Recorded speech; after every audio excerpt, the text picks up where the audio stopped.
was hidden. We call the regular city council meeting to order at 14050 Olympic Drive, Clearlake, California at 6 p.m. Before we start, I want to make sure that everybody realizes all items on the agenda will be open for public comment before final action is taken. Citizens wishing to introduce written material into the record at the public meeting on any item are requested to provide a copy of the written material to the Administrative Service Director, City Clerk prior to the meeting date so that the material may be distributed to the City Council prior to the meeting. Speakers must restrict comments to the item as it appears on the agenda and stay within 3 minutes time limit. The mayor had the discretion of limiting the total discussion time for the item. First of all is a roll call. Madam Clerk. Councilmember Claffey? Here. Councilmember Creamer? Here. Councilmember Overton? Here. Vice Mayor Purdock? Here. Mayor Slutin? Here. Now, Pledge of Allegiance. Councilman Claffey, would you do the honors? I pledge allegiance to the flag of the United States of America and to the republic for which it stands, one nation, under God, indivisible, with liberty and justice for all. I will read an invocation that was first presented on November 19th, 1980 at the inception of the city.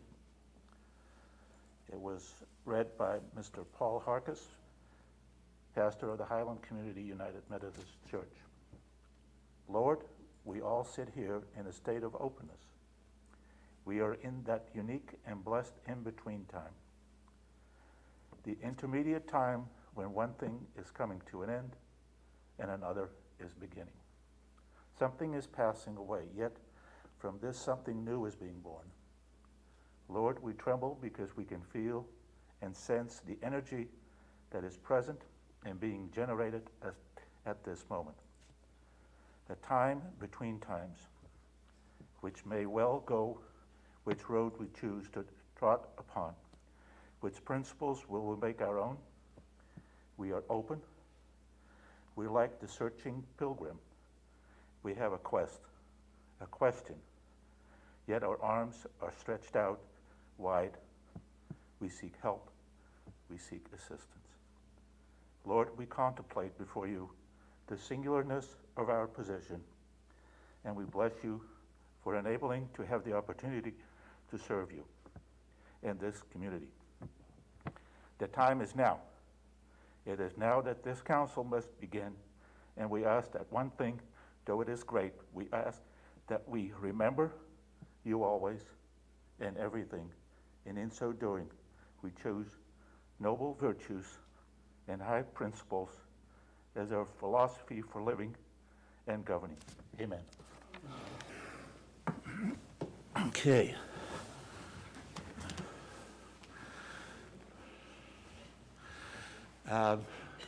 Mr. Floor, are any changes to the agenda? No changes, Mr. Mayor. All right.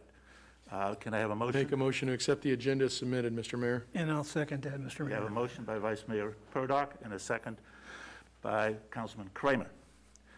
We have a presentation of November adoptable dogs.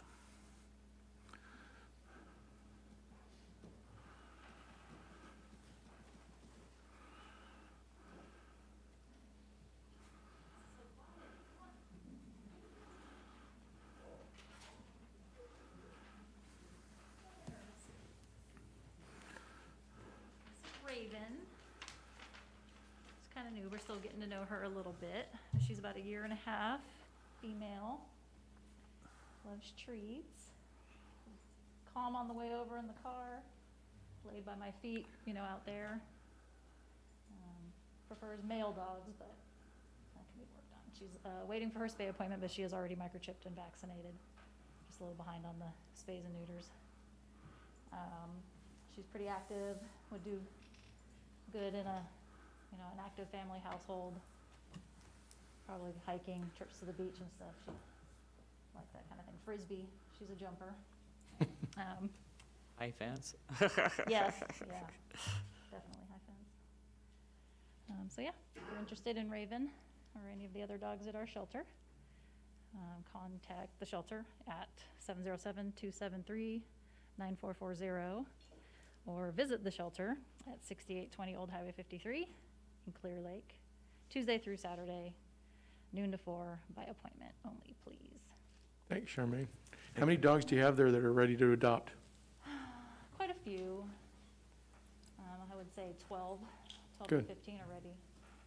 Thank you. So, Stopped by there on Saturday. Thanks. There was some people out there, but it was definitely full. I seen Yeah. they were running around, so. We have cats too. Still- All the cats are spayed and neutered and ready to go. You still have your big white ones? One of them, the male. Okay. Nope. Thank you, Charmaine. Thanks, Jermaine. Good evening, Mayor, members of the council. A quick update on the shelter statistics. I don't have all the numbers tonight, unfortunately. However, we are up in our live release rate. Last meeting on the 21st, we brought in roughly 310 dogs, and of those that have come in, 97.8% have been released. We've brought in a decent amount of dogs since then. Like I said, I don't have the totals, but we have not euthanized anymore, so our live release rate is more than likely just a little over 98% as of today. Congratulations. That's an awesome Thanks. statistic. We are now to public comment. This is a time for any member of the public to address the city council or any matter not on the agenda. And again, not on the agenda, it is within the subject matter jurisdiction of the city. The Brown Act, with limited exceptions, does not allow council or staff to discuss issues brought before under public comment. The council cannot take action on non-agenda items. Concerns may be referred to staff or placed on the next available agenda. Please note that comments from the public will also be taken at each agenda item, and comments shall be limited to 3 minutes. Before we get started on that, I have a little special presentation for 2 members that were at the first city council meeting. Mr. Roby and Mr. Hewlett, could you please come forward?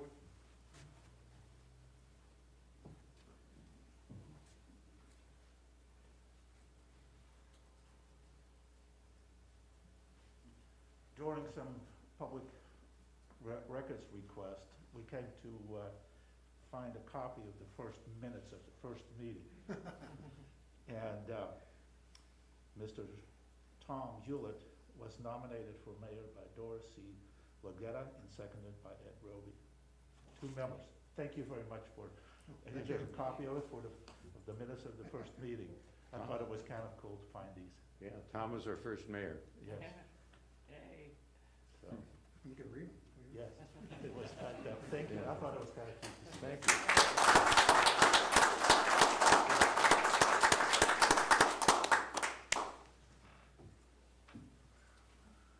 All right, now is the time for public comment. If there's anybody in the audience that has some comments, if not, we'll ask the people in Zoom if anybody has a public comment. There are no hands raised in the Zoom or the other link. Okay, very good. Thank you. We'll move on to the consent agenda. Anybody wants to pull one of the items on there? If not, we open it to the public. Any of the public wants to pull an item off the agenda? If not, we're going to close the public hearing on that. And can I have a motion? Make a motion to accept the consent agenda as submitted. I'll second that, Mr. Mayor. We have a motion by Vice Mayor Purdock and a second by Councilman Kramer.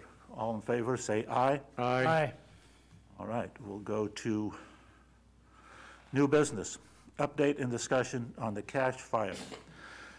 Mr. City Manager Flora.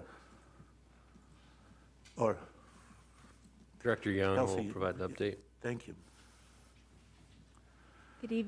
Good evening, Honorable Mayor and council members. Just a quick update on the cash fire. Debris removal is still continuing. Actually, we've already cleared about 8 APNs, and they're working on the mobile home lots as we speak, and will be for the next few days. Their progress through that is actually pretty good, and we do expect it will all be cleared by the end of this month. Awesome. So, and that's really the only update I have right now. Any questions from Yes. staff? Director Young, was there any damage from the rainstorm? Actually, it looks pretty good. They did a really good job putting out wattles and a lot of barriers right along the creek there. And while there was a fair amount of water in the creek when we went out there, it didn't look like there was much runoff, and they actually did an excellent job on protecting our creek. So with this measurement, I know there's some or instruments to measure downstream and upstream from there. Have you got any feedback from water resources on that? I have not, but I can look into that for next Okay. time. Any more Thank you. questions from staff? If not, we'll open it for the public. Anybody from the public has any comments on this item? If not, I'll just proceed with what you've been doing. It seems to be working, so thank you. Thank you. Okay, we'll go to item number 12, consideration appointment of the vacant marketing committee seat. We were supposed to be interviewing, since there's only one applicant, Michael McCowan, would you please come up and express your views of how you can help the marketing committee for the city?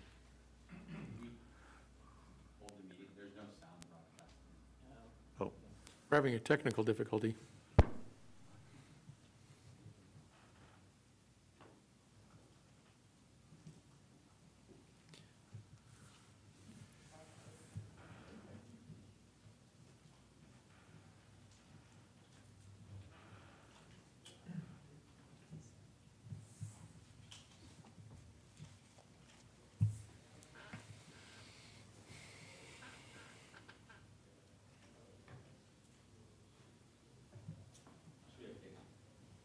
Please.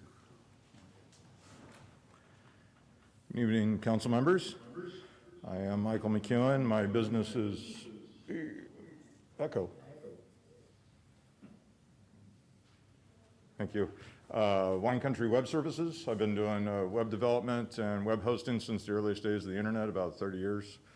I've lost count, over 500 websites I've built, and most of my clients have been small to medium-sized business that are looking for marketing help in general, business management help in general. So I find myself typically working more in the role of business coach as well as a coder. I am bullish on the city of Clearlake. I'm new here, just past I think my third anniversary. But I'm really excited to be here, and I'm bullish on Clearlake. I think it has a lot of potential for growth. I'm excited about the city's future. I'm excited to be a part of an opportunity to help grow our exposure to the regional area, which I kind of think might be the focus of the marketing committee. I have watched several of the meetings. I attended a couple of years ago before COVID, but then, and I wasn't on the committee, I just sat in to see what was going on. And I did watch a couple of the recent meetings so I could come up to speed on what they've been talking about, and did communicate a little bit with David. I have some questions about just what the focus of the group is, but I think I could provide value to it, and I look forward to the opportunity. Thank you. Thank you, Michael. Any questions from council? So you're coming on at a good time, I think, because our next meeting is going to be basically deciding what is going to be our focus and what is the direction of the committee. So it's, a good time to come aboard and help us make those decisions. So, we've talked a little bit there at the senior center when you came in and stuff. So, I'm looking forward to, and I'm sure David is too, somebody else that could kind of help out with the marketing part of what we need to do and how we need to do it. So it's, I know you have the experience for that. So I'm looking forward to you sitting on our committee. All right, we open it to the public. Anyone in the public has, David, go ahead. I don't have questions, I just want to make a comment. Good, go for it. Well, I just wanted to say, Michael, I know you say you're new to the community, but you've certainly made an impact in the short time you've been here, and I think you'll be a great addition. So I'm looking forward to working with you. Thank you.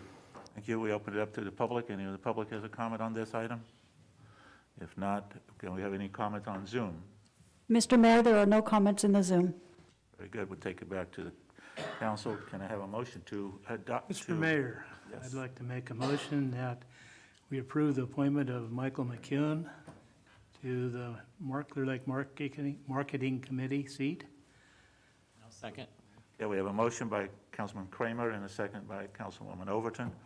All in favor? Aye. All right. Now we move on to the, let's see, there we go. Considering appointment of a planning commissioner to fill an unexpired term ending in March of 2025. Madam Clerk, I believe this is your item.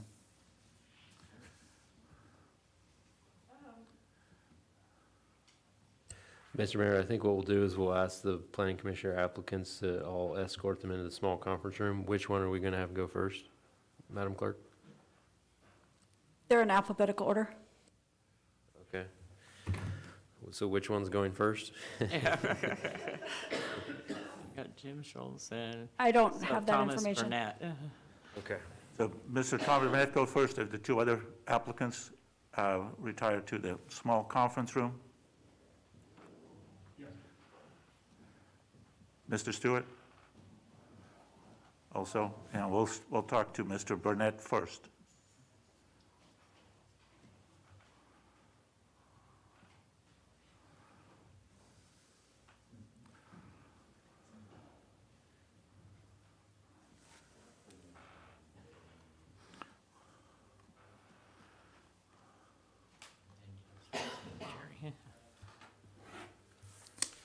All right, we'll wait till our city manager heads back in here. All right, Mr. Burnett, could you come to the podium, please?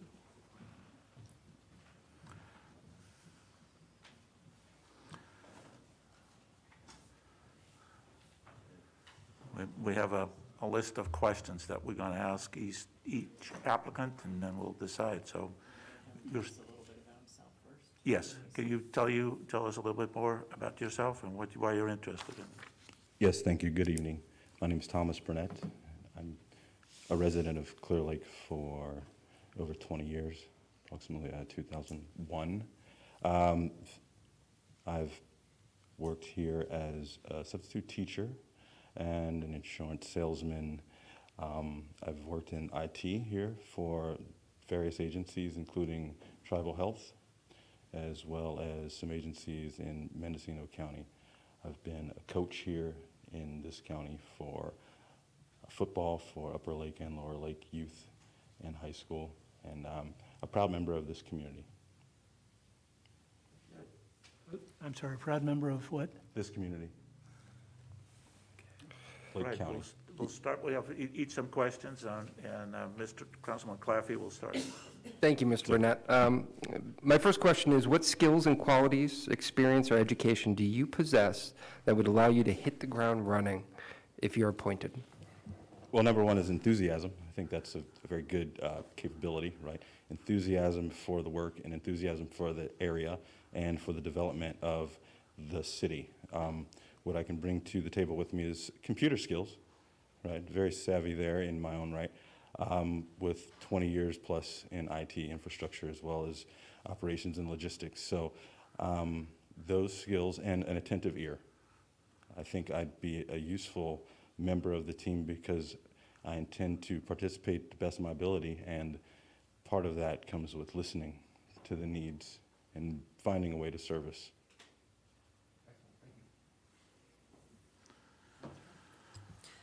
Councilwoman Overton. Thomas, thank you for being here. I appreciate that. Thank you.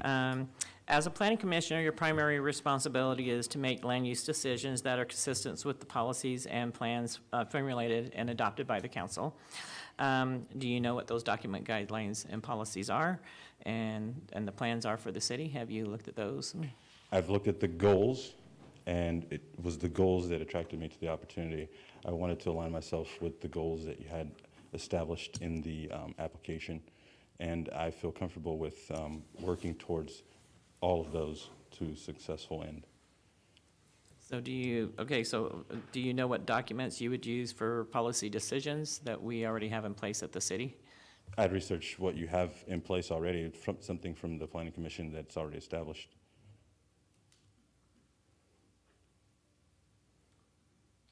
Right.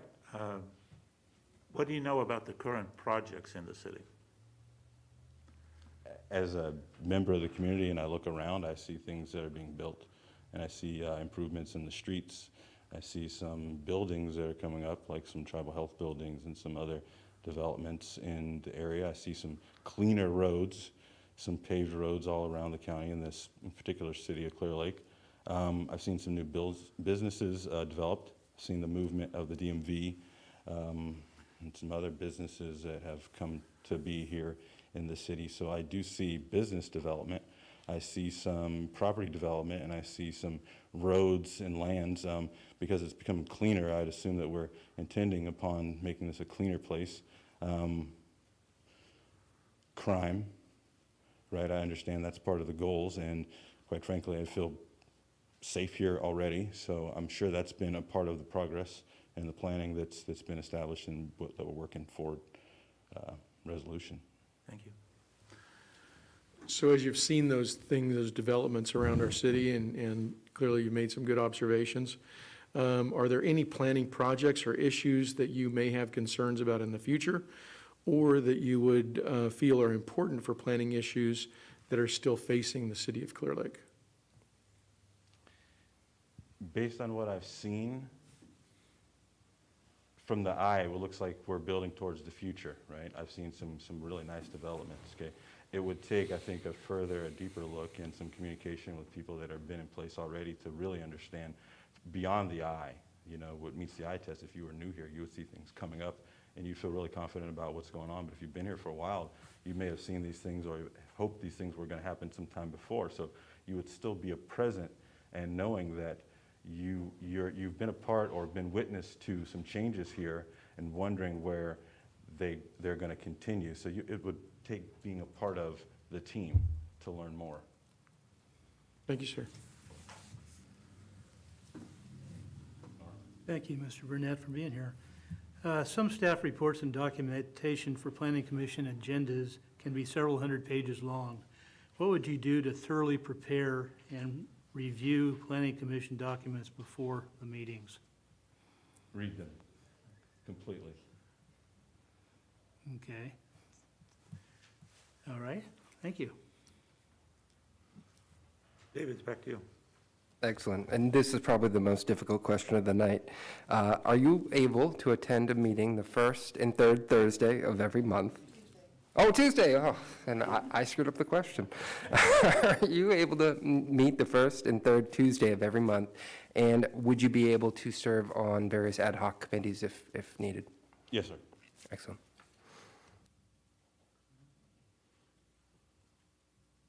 Okay, so the California law defines that public officials have a conflict in decision-making on properties that are within 500 feet of the land that you own. Do you envision that there's going to be any problem in that with where you live at? No, ma'am. None whatsoever. Okay, what would you do as a planning commissioner if you were unsure of how to vote on a particular issue, and how would you handle a decision that you do not agree with? Well, unsure of a decision to make, I'd seek counsel from some experienced participants. If I didn't agree with the decision, well, it's okay to disagree. It's more important that members stay in alignment, in my opinion, than to be in agreement with everything. So I think we can disagree and continue to be in alignment. I think it's okay. Thank you. And I have the last question of the night, so I'll give you a little latitude. What is your vision of the future of Clearlake? Well, the future of Clearlake, continue to be a great place to raise children, as I have since I've been here, and to engage the community and participate in community service, and to continue to motivate and compel people towards home ownership, property ownership, and increase the buy-in of individuals in the area through ownership and feeling like they have a stake in the area long term, so that more of us embrace the area in that way. I would like to see that more people embrace the area, the opportunities, the long-term opportunities that it presents. So a continued cleaner environment, with decreased crime, in- increased opportunities for youth participation and youth education, and continued opportunities for business development. Very good, Thank thank you, you. Mr. Bennett. Thank you. All right. Mr. Burnett.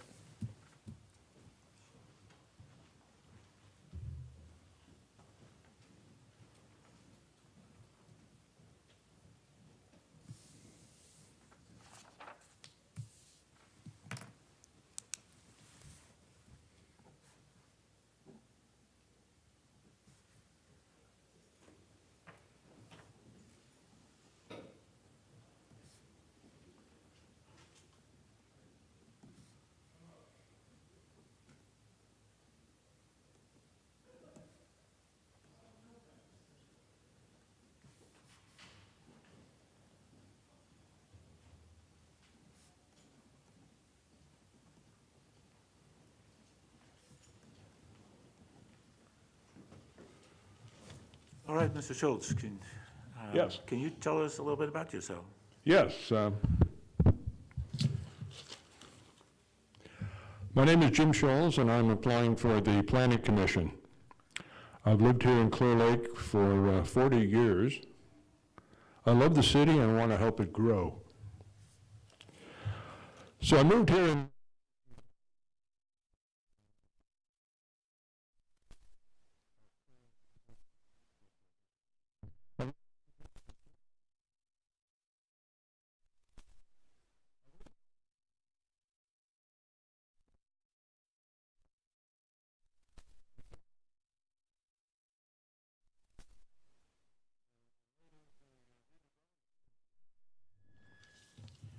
in 2000.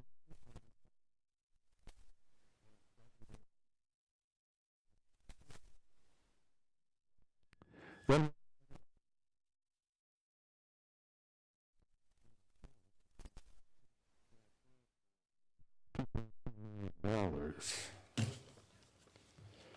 in 2010,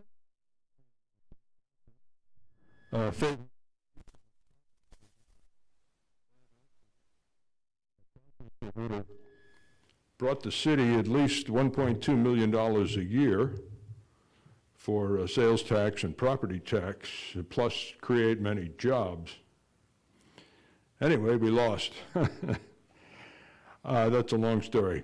Okay, in the last 3 years, I've volunteered with the Clearlake Chamber of Commerce and Visitor Center. And also, I was appointed to the Redbud Healthcare District. And that led to an appointment to the Local Agency Formation Commission, or LAFCO. And recently I applied for and got a seat on the Road Advisory Committee, which meets only once a year to finalize the road budget. So I have a history of working for the city, and I hope to continue as a planning commissioner. Thank you. We have a bunch of questions for you. Yes. So, Mr. Claffey will start. Thank you. What skills, qualities, experience, or education do you possess that would allow you to hit the ground running if appointed? Well, I ran a successful business, which is quite an experience, and you learn a lot when you run a business. And also, I mean, one of the, I love the city, I want to see it grow. I just feel that I can perform in that capacity. Okay. I have 3 years of college.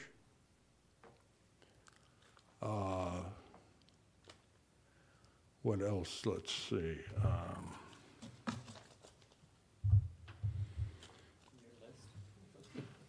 list right there in your hand? What's that? I said the list right there in your hand? All the things that you My history? Yeah. Well, so, you know, I have a history of being active with the city. All right, Councilwoman Overton? I don't think your mic's on, Councilman Robertson. No, it is now.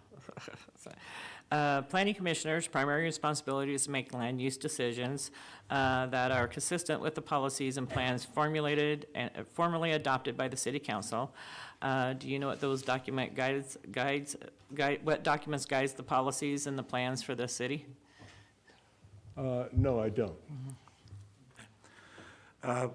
What do you know about current projects in the city? Current projects.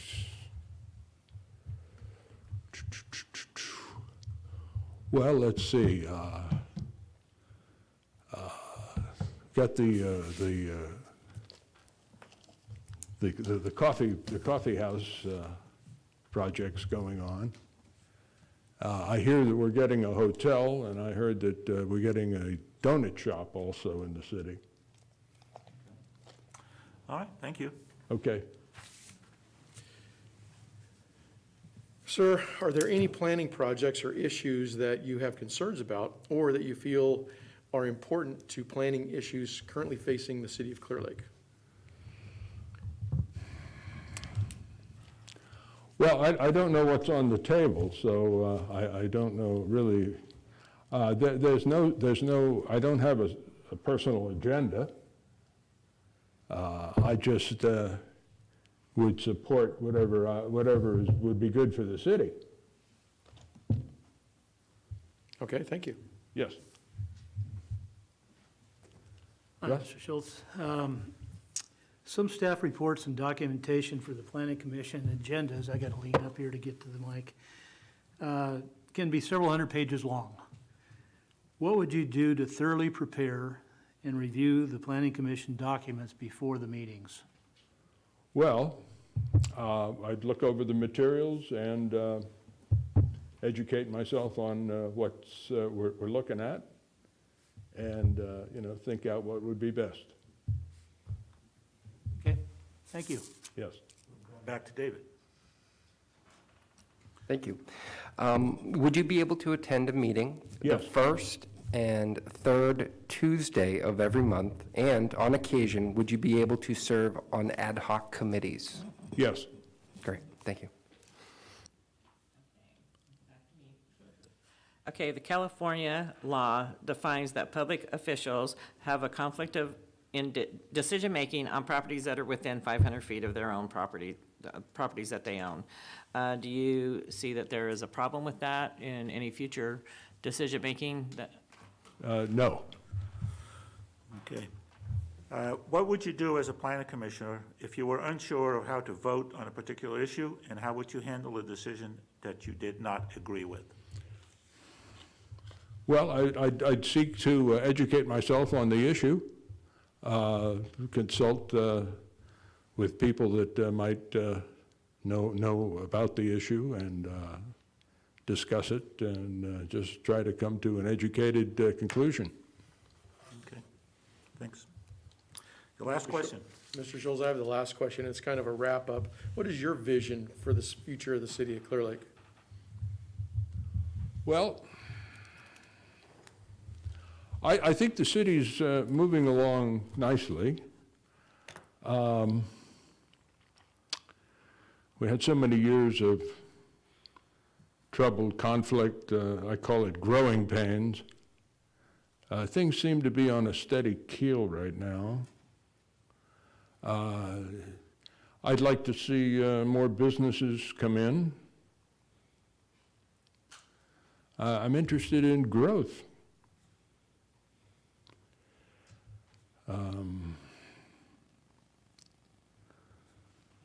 Okay, thank you.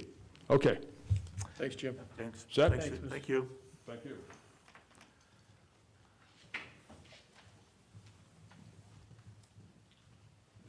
Mr. Schultz, you have to go with. No, he can stay. You can stay. No, he Oh, we can can stay. stay? Yeah. You're okay, Jim. Jim, you're all right. Yeah. Sorry, I thought they were all going back there. Okay. Okay. All right, we'll go to.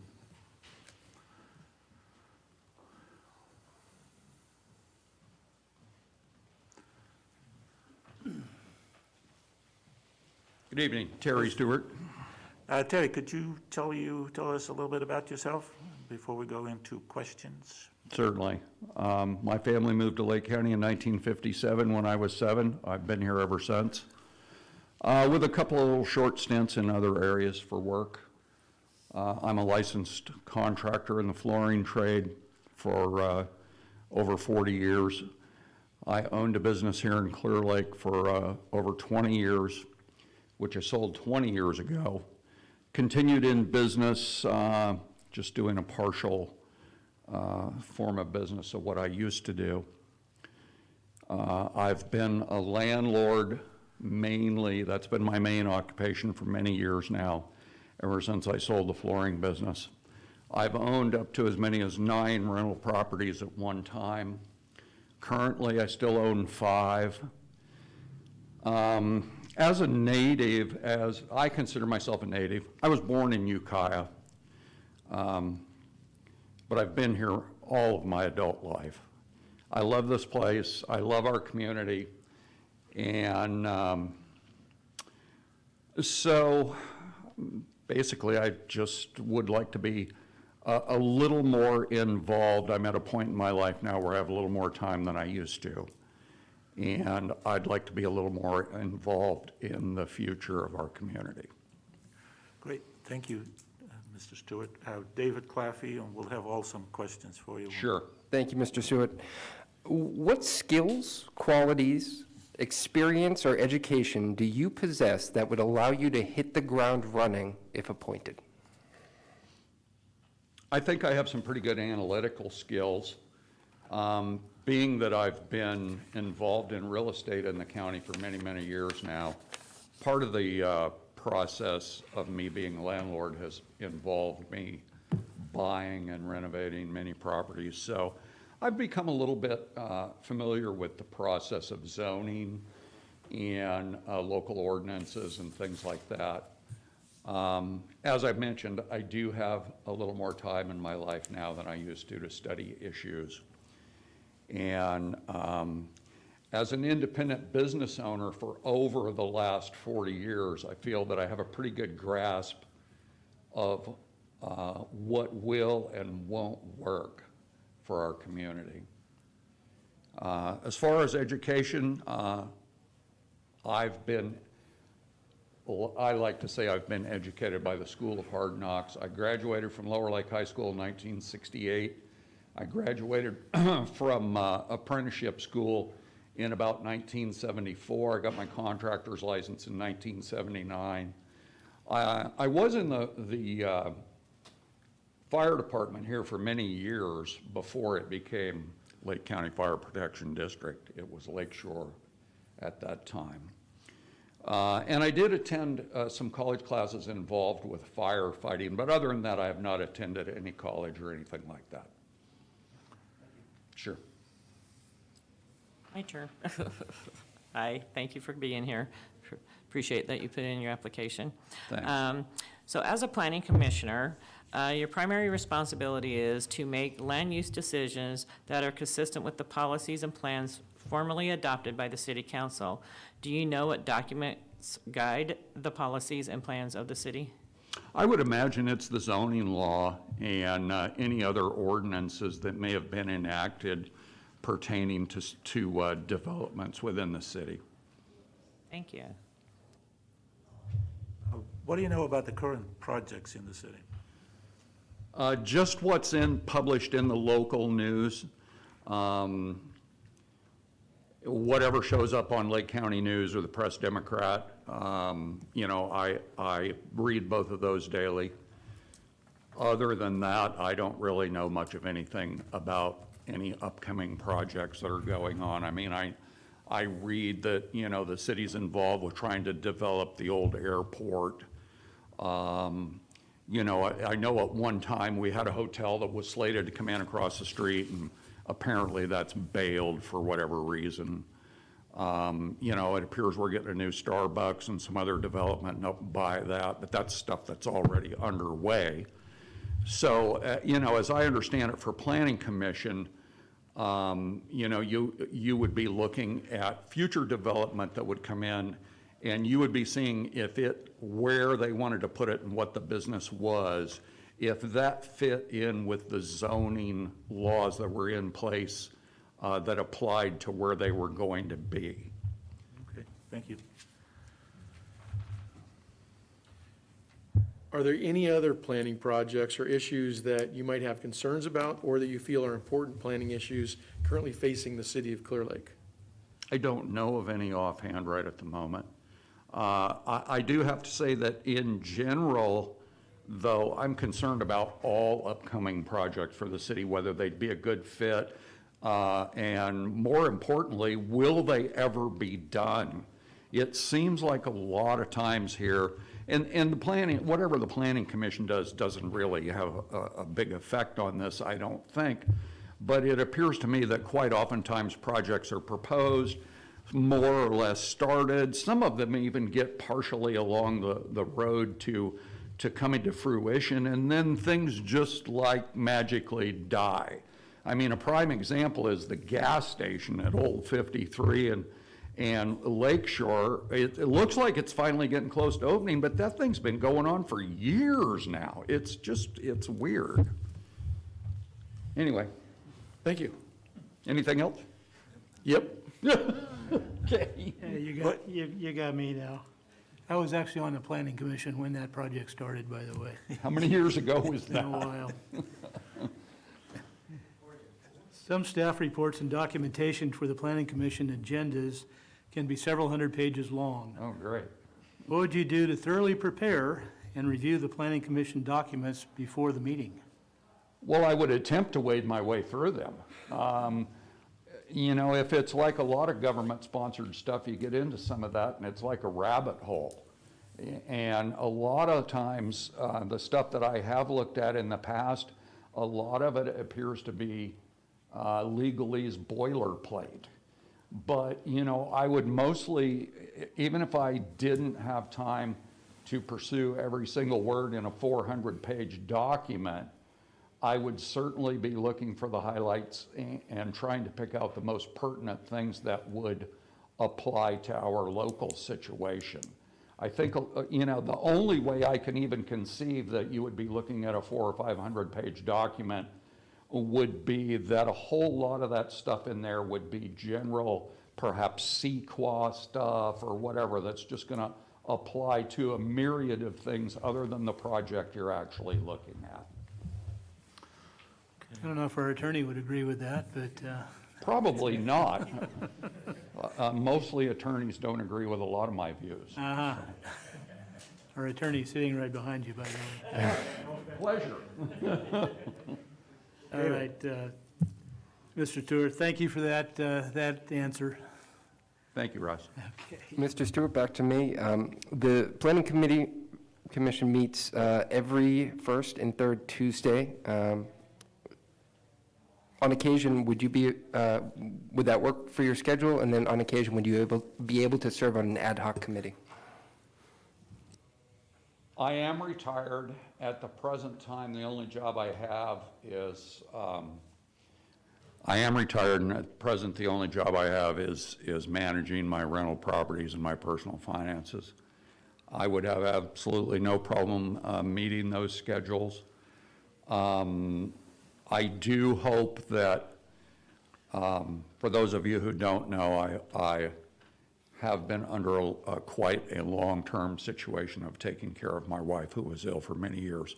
She passed a number of months ago, and I do hope that in the future I'll be able to travel a bit, but I don't ever anticipate being gone for months at a time or anything like that. So, I mean, it's conceivable that I might occasionally miss a meeting, which I assume the way things are now could probably be attended by Zoom if necessary. But other than that, that schedule is fine. Okay, yeah, we're going the rounds, right? Sure.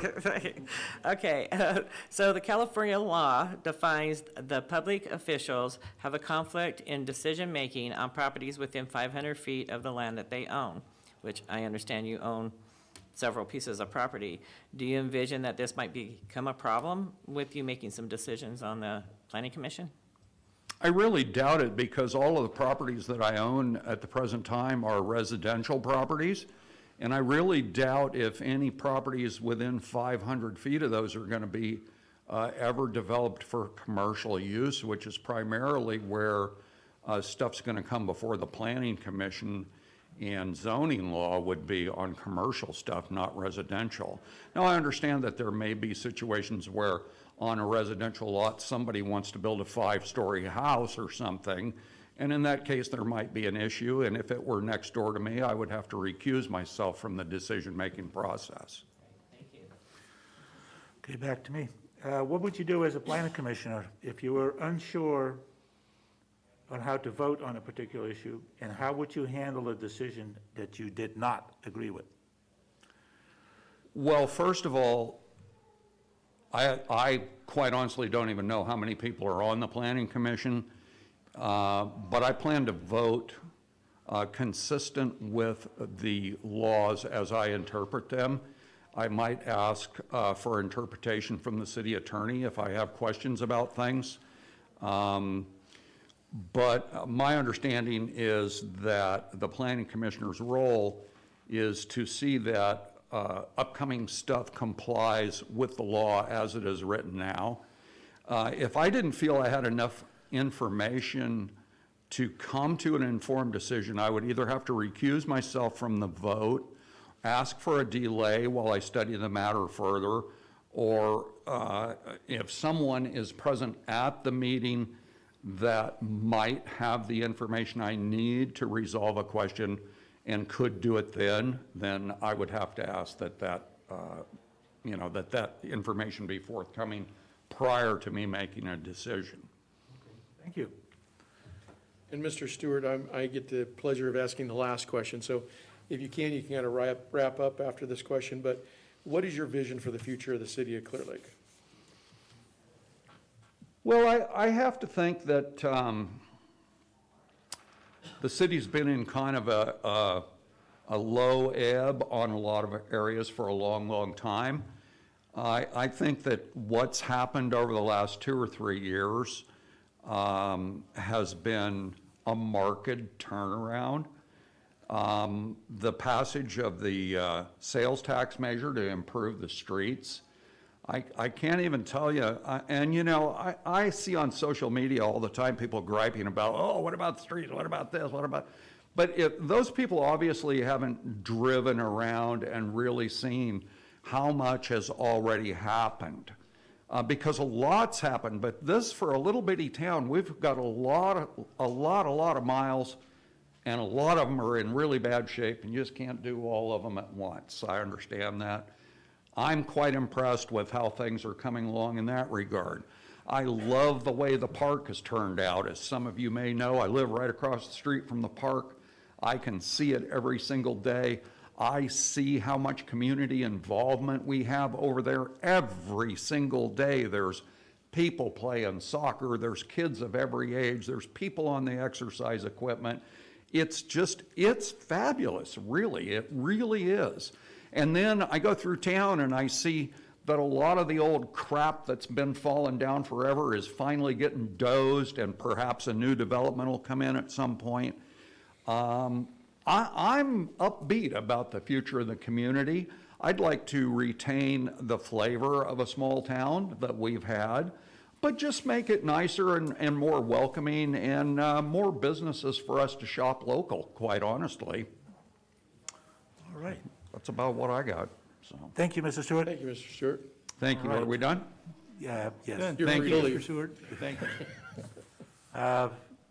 Do we have any questions between ourselves? If not, we'll open it up for the public. Do we have any public comment, either here or on Zoom? No hands are raised on the Zoom. All right, we'll close the public meeting and deliberate here. Anybody wants to start? Go I'll ahead, start. Councilwoman Thank you Holden. all for putting in your applications. You've made it very hard because we normally don't have this hard of a time. So I'm kind of looking, you guys all have great qualities, and I don't want anybody to feel bad if we don't get on the planning commission. Remember, we do have city council's seats that will be coming up soon. So also keep that in mind. You guys, You guys all have some really great areas, each one of you have different areas. What I've noticed is Jim Schwartz has been in a lot of the committees already and been very involved in the city, and kind of knows our ways, but so I feel that he would be able to hit the ground running because he pretty much knows a lot of our city stuff because he's already sat on a lot of our committees. So that's my opinion. All right. David, please. Yes, thank you all. Three really excellent candidates. I appreciate a lot of the answers. I think for me, I felt like Mr. Stewart had a better grasp of the role of the Planning Commission. And I wish he would want to do a little bit more preparation. Maybe that's something our city attorney can work with him on. But overall, I feel like if we talk about hitting the ground running, it's someone who already knows the role of this body and I think can quickly acclimate. Councilman Okay, Kramer. thank you. Yes, thank you, all three of you, for getting up in front of us. I know it's not an easy thing. I've done it a number of times, and it still isn't easy. So thanks again for all of you. I think you're all great candidates. At the end of the day, though, I have to agree with Mr. Claffey. Mr. Stewart exhibited the answers to the questions that we had. His focus was on the zoning, for instance, that drives what the Planning Commission does. His skills being in real estate, he understands real estate as it applies with zoning. So I have to lean towards him. Vice Mayor Purdock. Yeah, tough call. Thank you, all three.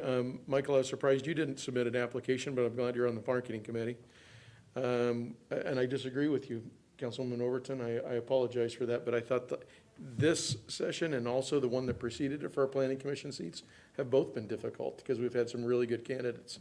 But it's a good You're right, we always have. We've had some really good candidates. Mr. Burnett, thank you very much for your application. I was touched by the fact that you are still kind of new. You're involved with our children and youth programs and you work at the school. Mr. Scholes, your volunteer work, I was very impressed with that. I've known you for a number of years. I was impressed by Mr. Stewart with his knowledge, though, of building code, zoning, and going back to Mr. Claffey's first question, can we hit the ground running? Because there are some projects coming up that are going to require that basic knowledge. Even though the city will provide additional training and whatnot for whomever is selected, we do need to hit the ground running. There are some meetings that are going to be very important in the near future. So I think it was very close for me, but I think Mr. Stewart edged him out. Thank you. I also want to thank everybody for putting in their applications. Like all the council has said, it was hard. It's a difficult decision. I want to thank Mr. Burnett for his application. I think he brings somewhat a different viewpoint to things. Yes, he might not be able to hit the ground running as good as some of the other people, but I believe he really has the intensity of looking at all the documentation and trying to understand it. So if I was the one that could appoint it, I would vote for Mr. Burnett. So, anybody wants to make a motion? I'd like to make a motion, Mr. Mayor, that Mr. Stewart, Terry Stewart, be appointed to the vacant Planning Commission seat. Second? We have a motion by Councilman Kramer and a second by Councilman Claffey. All in favor? Aye. Aye. Mr. Stewart, you are appointed to the Planning Commission. And again, thank you, all the other candidates. We really appreciate it. All your interest in the city is, it comes from a good heart, so thank you. All right. you. We'll go to the next item on the agenda, which is discussion and direction regarding regulations of the syringe services and drug smoking supply distribution program in the city of Clearlake. Chief White. Good evening, Mayor, members of the council, members of the public. I prepared before you a staff report which provides a lot of data. My intent would be is not to reread all this stuff. I think the point of this is to allow you folks to discuss this, the public to discuss it and kind of engage in that. So with that, with your permission, I'd like to just jump to the options section and have you accept the other part of the report as it's in the record. Is that okay? Okay. So at this point in time, we're asking for direction from the City Council, of course, with public input on a path moving forward. We've identified several options. These aren't the only options, but they are some options that you may consider. And of course, through discussion, you may identify something else. By way of update from when the report was written, the Board of Supervisors did meet. They did approve a resolution modifying their original resolution that authorizes the syringe exchange program. And in essence, they reaffirmed that the health officer needs to present an annual report, which provides an opportunity for public comment, input from law enforcement and others that are impacted. Secondly, in terms of the city autonomy, they made it clear that they must obtain permission from the city to operate within the city jurisdictions. And they also indicated that they would need to talk to the Board of Supervisors prior to initiating any changes to the program, such as distribution of the glassware. And finally, they enacted a temporary restriction on the distribution of any glassware. So as far as options tonight for direction to staff, the council may decide not to take any legislative action. As we discussed, there are no SSPs that are authorized in the city limits, and any positive change has ceased operation due to the loss of their site within the city. If they decided to operate in the city, they could ask CDPH for authorization. We could provide input, however, CDPH is not bound to accept any of that input. Primarily from my experience with dealing with a prior CDPH authorization, one of the issues that tends to come around is regarding the distribution sites, including near sensitive areas, including but not limited to schools, parks, and playgrounds. If you did decide at that time, so if they applied, we found out they were going to get approval, and then now you want to take action, you could consider an emergency ordinance at that time. The second one would be is you could direct staff to prepare an ordinance with regards to land use, as indicates in here some of the legal background regarding it. Cities across California have enacted some ordinances regarding SSPs. There's a list of cities in a county as samplings that they've enacted complete bans on SSPs. Some cities have enacted moratoriums and then they followed up with a permanent ban. With regards to the ordinance, there's several options in there. One could be just a complete ban based upon land use and public nuisance findings regarding the impact on the community at large. The second could be a moratorium. This could allow us an opportunity to further study the issue and craft regulations that consider all sides of the issue and provide opportunities to address and mitigate the concerns regarding the program. Third, you could direct staff to create an ordinance that would provide a regulatory framework regarding SSP authorization in the city. We would need to talk to the city attorney to determine what scope is in there. So in other words, the state already has a regulatory program, so likely we'd be limited on what we put in there. So we couldn't, it wouldn't necessarily have the ability to be more like land use, where it's located, how it's operating, that sort of thing, but not with regards to like what they distribute, et cetera. With regards to the distribution of the items, there is a prohibition against any criminal prosecution regarding the items, but the council could enact regulations related to the items being distributed and subject them to an administrative citation, which is non-criminal. The reason why I stepped out is I did talk to Ms. Anina, who is the founder and operator of Any Positive Change. She did express an apology for kind of how things happened with this program in terms of the pipe distribution. She felt she was doing something that was authorized and the right thing. She realized that didn't quite have it wasn't received in the way that she thought. Her comment, she clarified as far as not having regrets, that was made to the Board of Supervisors. It was more in the sense that she felt she was doing the right thing, but she realizes it obviously wasn't taken well within the city. In talking to her out there about some of these options and stuff, she definitely would be interested in engaging. She's willing to go through the CDPH process as far as getting authorization to operate in the city. That would free up the city of adopting a bunch of regulations about how to do it because they already have a process. She was also open to the council as far as taking action regarding the locations of these and realizing sensitive places like schools, that sort of thing. So she's definitely open to engaging with that stuff. Unfortunately, she had to leave to go to another meeting, so she wasn't able to speak. And lastly, we talked about the needles and turning them in, and she would be open to working with the city as far as if we had some sort of box or something like that to get rid of them. So definitely an opportunity for collaboration. But with that, that's kind of the options that are before you tonight. So I'd be happy to answer any questions or kind of turn it over to the public to comment. Ms. Claffey. Yeah, just one clarification question. The Board of Supervisors, they put a moratorium for 45 days on both the exchange and the glassware, correct? Or is it just the glassware? Only the glassware. Okay, thank you.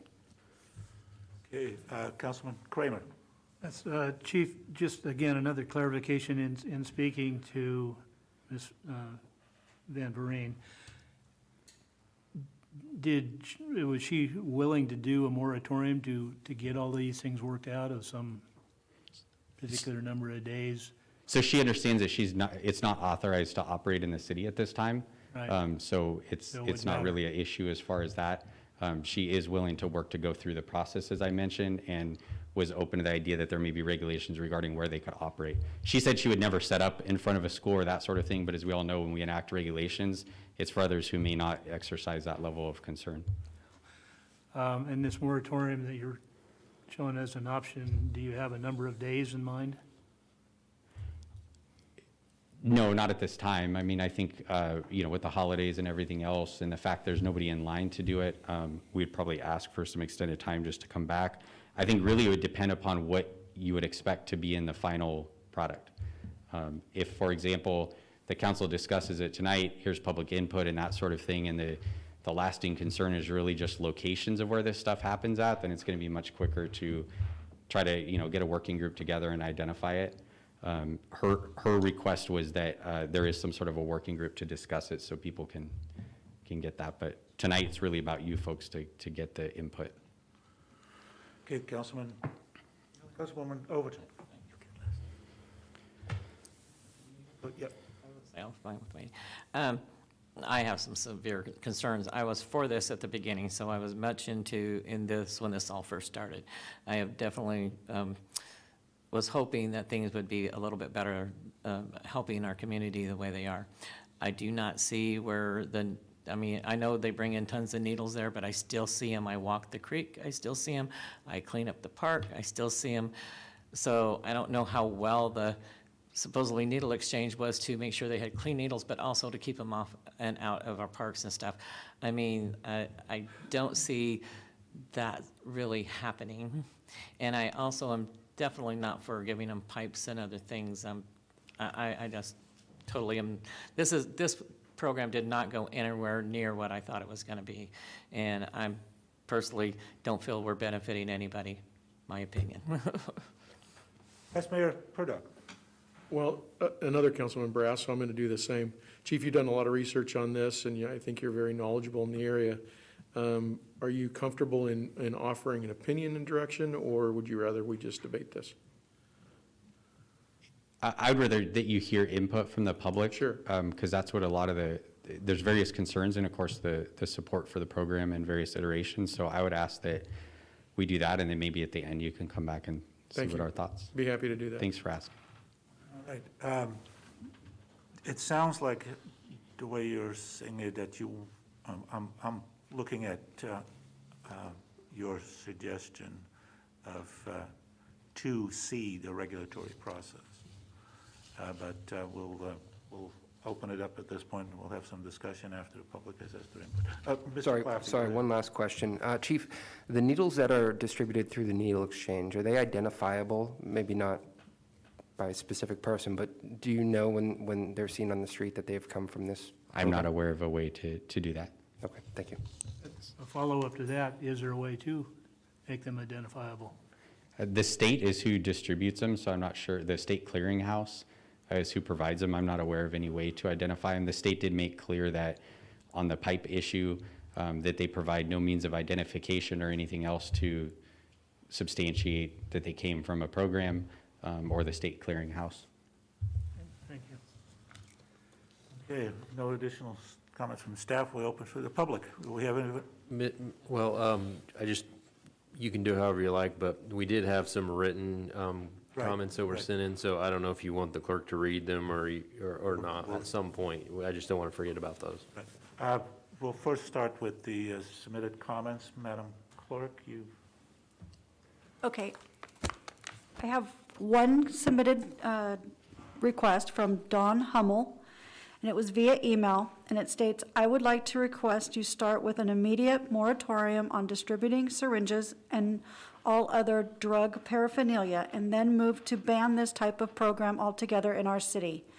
I was appalled to see there is a community group distributing these materials in Clearlake, much less our county. I was even more disturbed that it appeared that any positive change or any other group would make the decision to distribute these materials after public comment clearly was not in favor of this type of activity.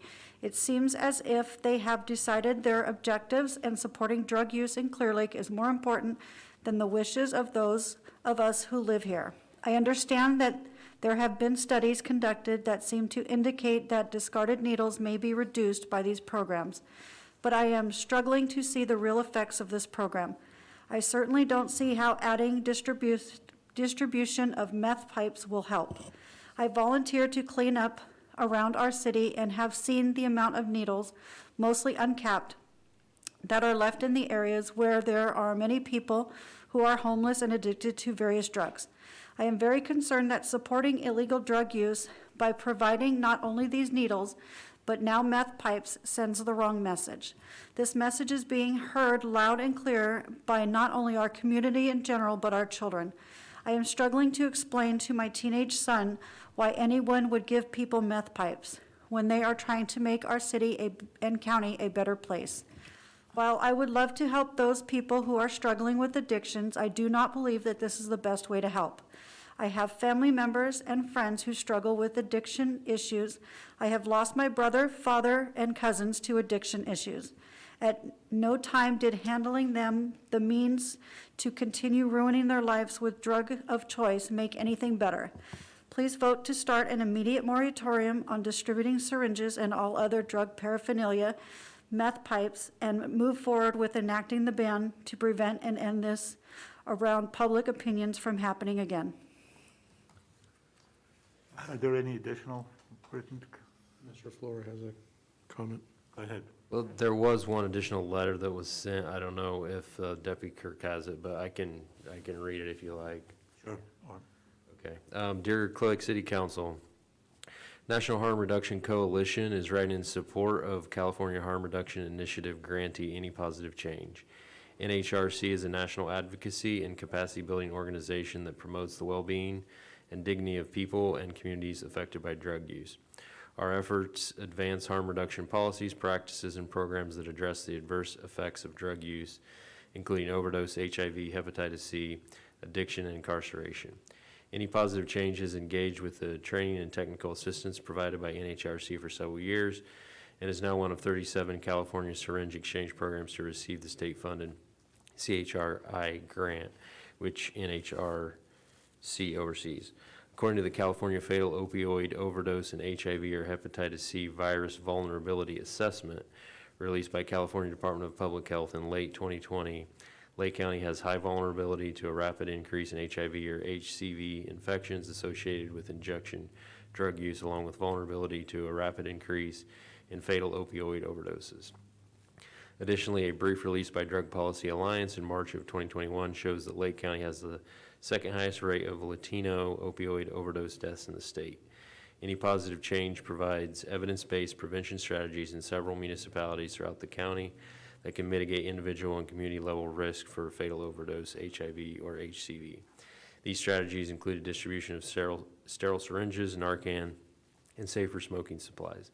Smoking supplies have been made available to syringe service programs through the CDPH, California Department of Public Health, Syringe Supplies Clearinghouse since January of 2020 and may help reduce the spread of HCV, reduce the risk of respiratory infections, and provide people who inject drugs an opportunity to transition from injection to safer modes of administration. While any positive change is not currently authorized to operate in the city of Clearlake, preemptively banning their services through an ordinance would be removing a potential evidence-based, cost-effective service that can address HIV, HCV, and overdose. Harm reduction services have over 40 years of data to back their effectiveness, as we witnessed firsthand how these services save lives, reduce infectious disease, and create healthier communities. We encourage the Clearlake City Council to have further discussion with any positive change, local stakeholders, and state-level harm reduction experts before deciding to restrict life services in your community. Respectfully, Laura Guzman, Senior Director of Capacity Building and Community Mobilization. All right. Let's open it up for the public here. Anybody wants to address the council on this issue? No. Hello, my name is Lori Gonzalez. We sold our place in Sebastopol to move up here to retire because we love fishing. I pay $400 a month, which adds up to like $3,800 a year in property taxes. I feel that this would not be good. And like the advocate letter that I did a lot of research, and people can get HIV and AIDS and all that from a glass pipe. There's been studies done, you can look it up. Also, what is going to be the liability for, let's say, somebody at the Christmas parade smoking one of them pipes and a mother holding a baby walking right behind them, and that residue comes off? There are studies done that of kids that are around people that do that, even just one time, they test positive. So what is the liability for our children? Thank you. Do you want to say anything? No, I'm good. I think you. Thank you very much. Thank you. Anybody else in the public that wants to speak on this issue? Mr. Stewart, the ladies goes first.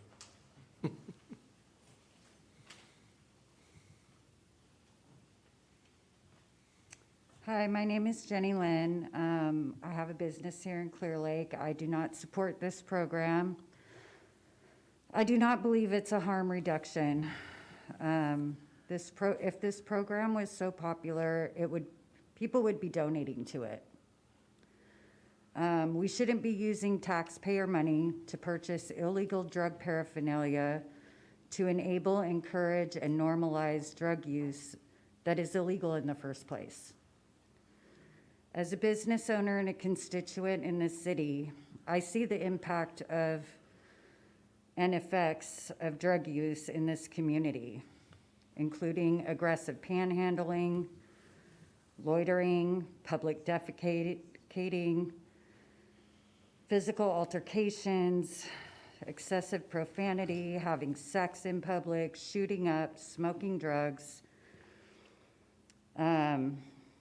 fondling themselves in public, theft, vandalism, destruction of property, indecent exposure, harassment and intimidation, overdosing, and not to mention the recent murder. This creates an unsafe environment for business owners, employees, and their patrons, and the children, and the rest of the community. I feel like the majority of the people that are advocating for this work within the program and have a monetary gain. I will, however, support counseling, drug treatment programs, and stronger laws for the sales and use of drugs, because maybe getting clean in jail will save more lives than this program, making our community safer for everyone, not just the user. I will not vote to re-elect any city council member or county supervisor who supports this issue. I would also encourage you to read all of the Facebook comments regarding this issue and listen to your constituents. There has to be a better way. Thank you. Thank you. Okay, Mr. Stewart.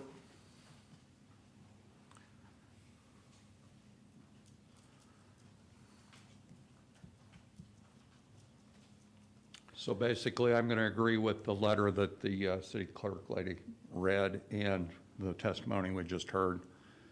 Nothing like taxpayer funding illegal behavior that is not only illegal, it's totally self-destructive. I just personally, I just don't get it.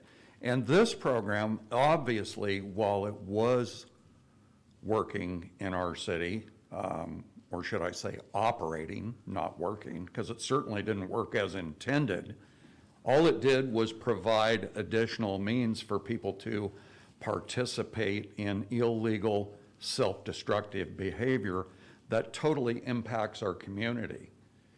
And so, like the lady before me just stated, I'm totally in favor of incarcerating criminal behavior as provided by law, because I think it's pretty well proven that the most recoveries from a lot of this behavior occur because people go to jail and they don't have access to all these drugs anymore.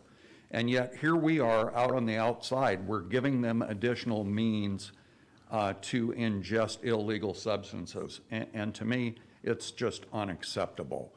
I think that as a city, we need to do whatever we need to do to stop this program from operating. Thank you. Thank you. Any additional people here in the audience that want to comment on this issue? If not, anybody on Zoom, Madam Clerk? I have 3 hands raised on the Zoom. Let's hear them.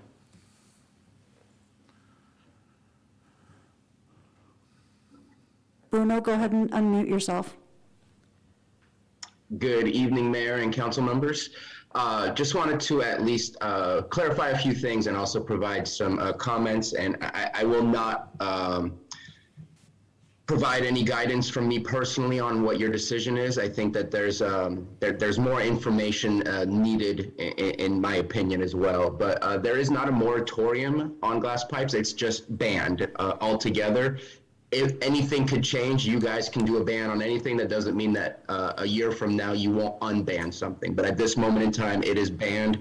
Glass pipes are not available to be exchanged. That was not the original intent of the syringe exchange program. The original intent was to reduce infectious diseases being spread. And that was mostly through injections such as HIV and Hep C. And in my opinion, it was really difficult. Yesterday, I had a meeting with our tobacco cessation group from public health, and it just seems like quite a contradiction that on one side, we're trying to really prevent people from smoking and trying to create laws where tobacco is more difficult to find and less used in public areas. But on the other end, we're also providing material for people to smoke things that are absolutely much more hazardous to their health than tobacco. It just seems like a very perplexing situation that we found ourselves in, and in my opinion, it's not the right situation to go.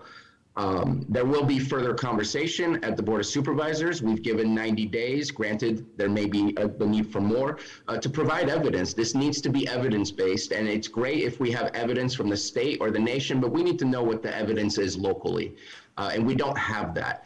In fact, what we've seen is there has been a higher amount of syringes that have been exchanged. The exchange is pretty close to 1-to-1.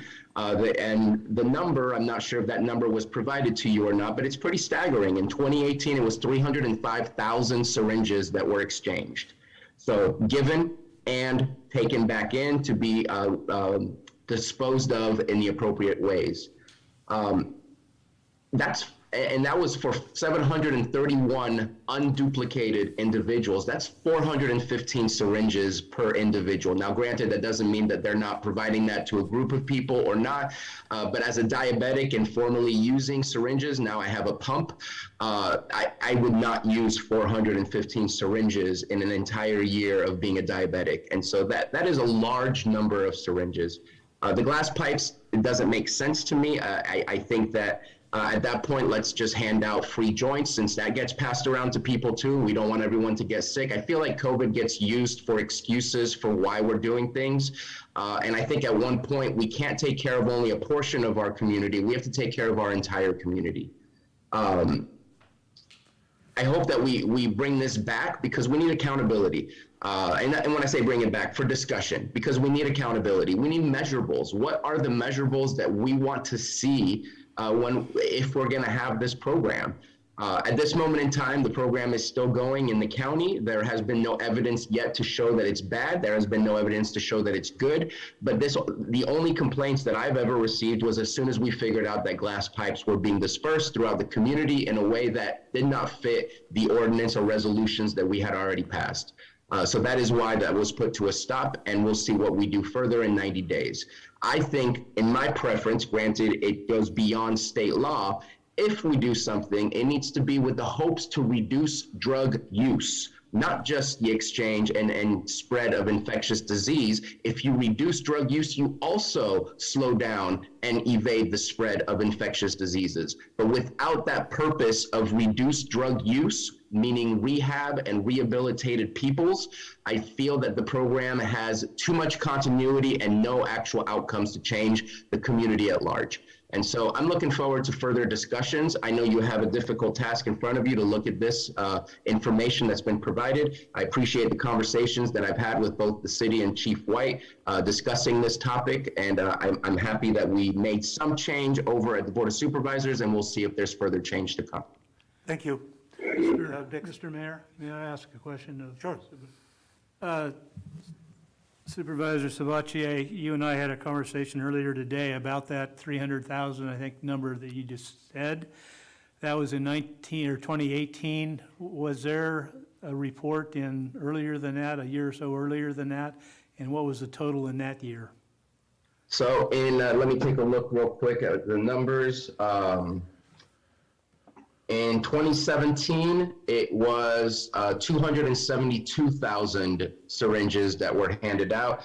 And I believe in the report that I had posted as an attachment for the Board of Supervisors, that in a report given to us in 2018, which was most likely from 2016 and 2015's data, that it was around the 210,000. So yes, there has been an expansion of the program in the sense that there has been more syringes, but both put out and also taken in. In the first years of the program, there was more put out than taken in. The exchange one-to-one was not quite there, but it looks like as of the report from 2018 and beyond that it does appear to be fairly close. It's not perfectly even, but fairly close, that there is truly an exchange that is occurring. I know that Councilmember Claffey brought up the ability to know if it is a syringe from the exchange, and I don't believe that that is the case. I think at this moment in time, it just looks like any other syringe that you would find at a pharmacy or any diabetic kit that you would find.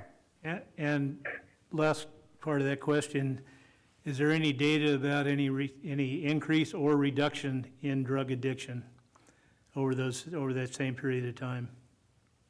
I would suggest, with the fact that our overdose rates have hit the highest peak in 2019, and one of the highest, I think we were second in the state for overdose rates in Lake County, that would show that we seem to be increasing.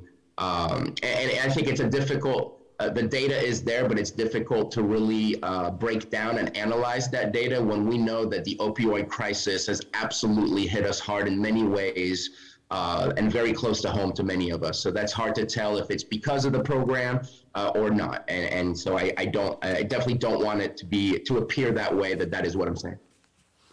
Okay, thank you. Anybody else on Zoom? Jessica, go ahead and unmute yourself. Hi there, my name is Jessica.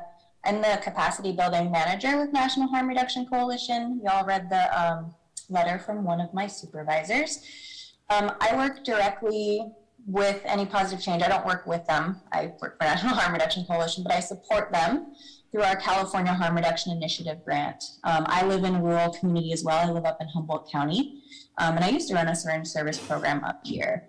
And so the main point that I want to say is, like, y'all have a lot of questions.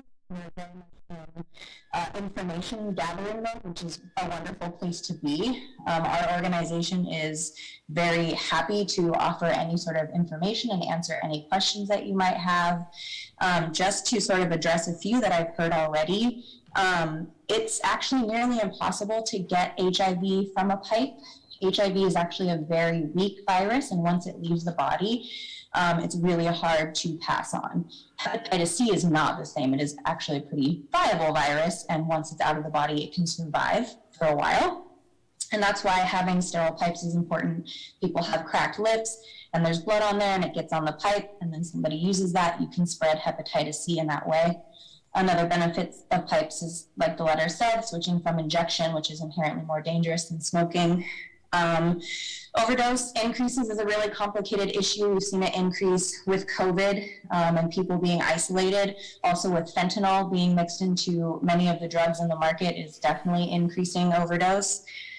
Injection is complicated too, right? So all of those thousands of syringes, you're only, evidence shows you're only supposed to use a syringe once.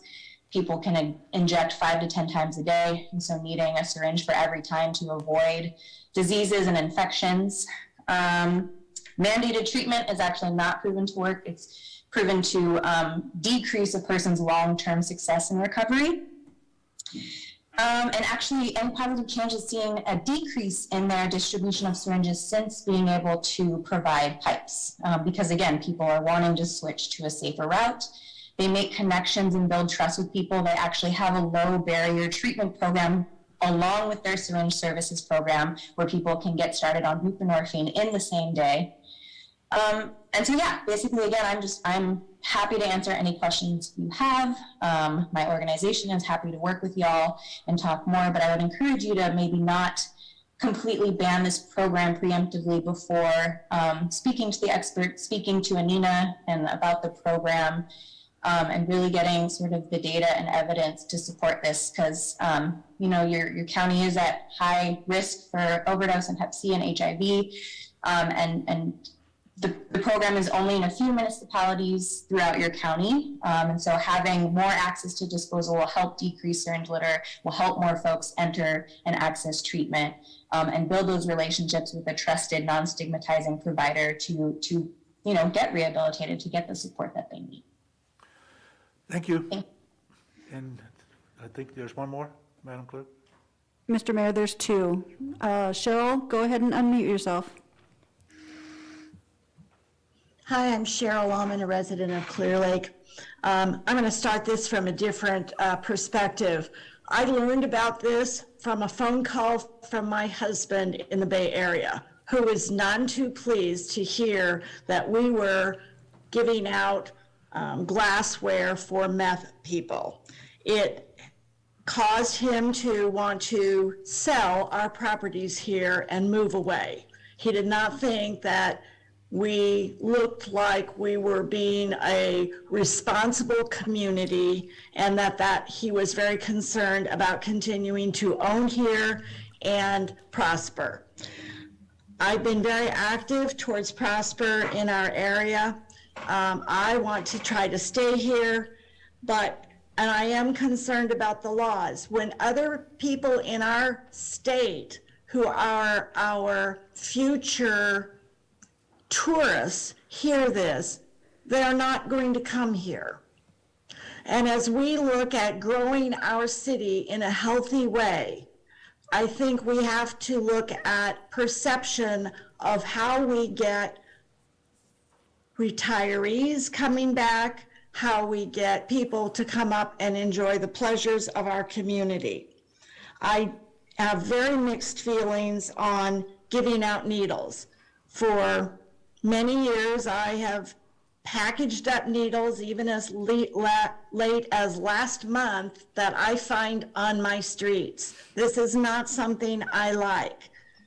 The other thing is that I have had a family member on drugs and alcohol, and we tried to participate and fund his recovery without success.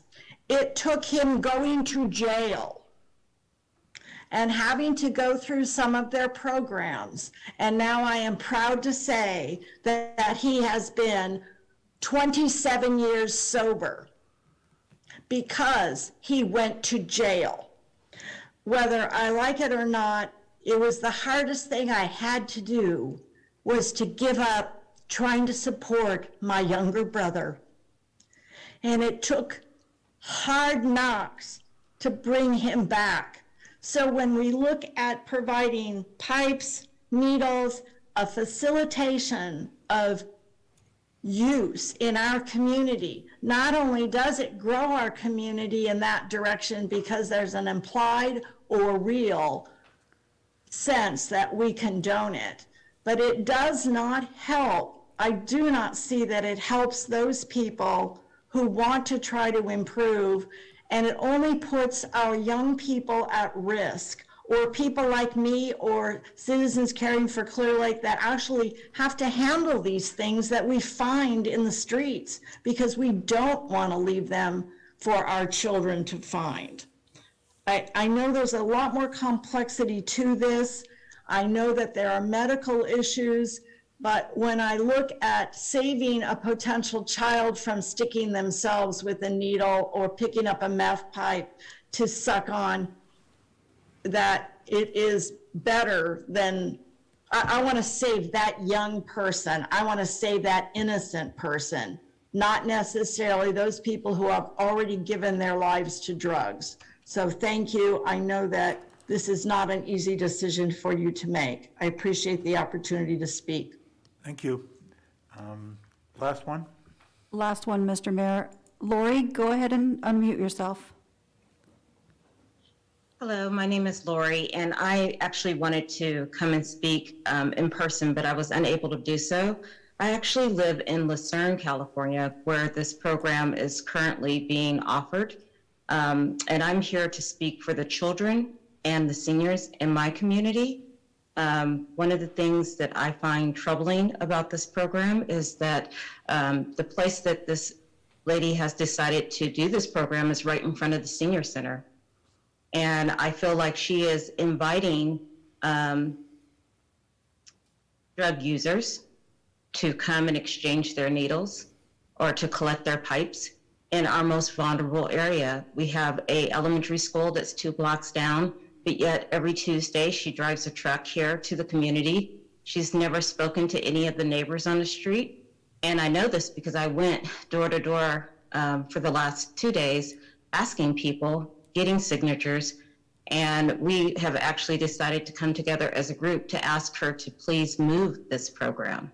I don't think anybody can understand the perspective of that you are a parent and your child is riding on a street between the schoolhouse and your home, and you want them to be safe. And what you don't want them to do is to encounter people that are coming to get needles or meth pipes. It's concerning and it's troubling that we are doing this in front of a senior community where we have seniors who are vulnerable. And I'm concerned that we have this program that's floating around the county and nobody is looking at the fact that this person who you don't know, who has not approached you in your neighborhood and will pull up in front of your home or maybe a couple of doors down from your home to give away needles and meth pipes, even though they would like to refer to it as glassware. And I know that there are people trying to sell. It's impacting the sale of people's homes. We are finding needles in yards. And all of the things that you've heard before me speaking has definitely come to fruition in our community. So I have nothing against anybody trying to help an addict, but I do believe that there are other ways to do so.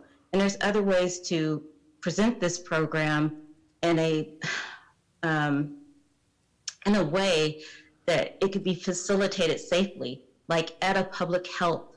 Maybe public health should have this, or maybe a hospital, or somewhere where somebody can go where they're not going to impact children, and not just in front of some individual's household. Because I don't think there's anybody out there that would want to look up and see that needles are being exchanged in their driveway or right in front of their home.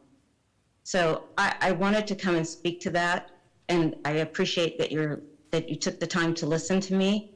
And there is a lot of data on the program, but there is also a lot more evidence-based practice programs that we can offer in the community that will give us, I think, a greater outcome than what we're doing by just handing somebody needles and handing somebody a glass pipe. And one other thing I wanted to mention is that we are not getting any data on this program.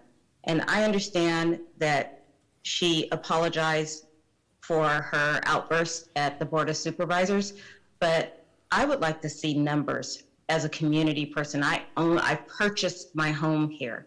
I own it. I would like to see data. And I think homeowners have the right to know if you're gonna put something in here that's gonna impact my property value, I would like to see data. But I know that Clearlake has not done this, and I just wanted to speak and tell you some of our frustrations in the community and let you know that it's not just glass or just roses over here in Lucerne, and there's a lot of people that are still upset and not happy.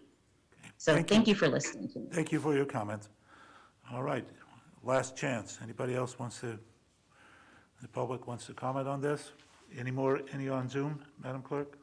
No, Mr. Mayor. All right, we're going to close the public hearing at this point. Conversation, anybody wants to start on this issue? I'll start. Maybe we can have Chief White get a little recap on what's been said so far. I'm sorry, I was just going to come up to be available if you guys come up with a question during your debate. Okay. All right, Councilwoman Overton. Okay, so I keep hearing well-being, and I don't really have a question for you, but I have some comments on this. Well-being, it helps with HIV, hepatitis C. I hate to tell you guys, that's not true. I know people that use a needle exchange and still have gotten hepatitis C and HIV. So I don't believe that's, and I believe we're looking at the well-being wrong. And like I said, I was for this program. I worked with them to, to kind of start this because I thought maybe it would help. But they were also said they were going to have counseling and all these other things to help direct them into an area. I think if we were going to do anything, it's a mental health issue. Mental health is the only place where this has to start. They have to get help. Almost all of them out there that have some kind of addiction are from mentally unstable reasons. They have to get to the bulk of that. If they want to do a needle exchange, and if it's so great, why is mental health not doing it? That's where it should be, as far as I'm concerned. If it's going to be someplace, send in the mental health, because that's where they're going to get the opportunity to get other help. Totally, I have watched this program since the beginning. I have watched people that have used this program, and I'm still watching them still doing the same thing. It is not helping them. It is, like I said, I've seen them get diseases that their well-being is not there, and their well-being is not there on the basis that they're still using drugs.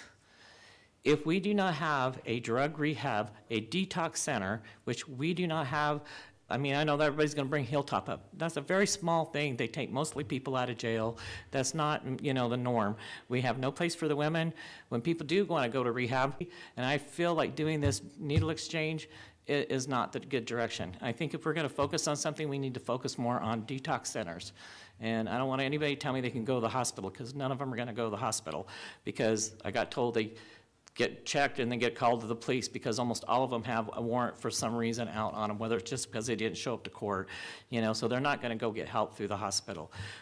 I think we have to figure out a better program than this exchange. I am no longer for it, and I was at the beginning, but I am not now. All right, Councilman Kramer. Yes, when I got the agenda last week, I started digging into this. I've spoken to a number of people on both sides of the issue whose opinions I respect. And then I went online because I honestly didn't know anything about the program. I went on for APC. I also went on for the Harm Reduction Coalition.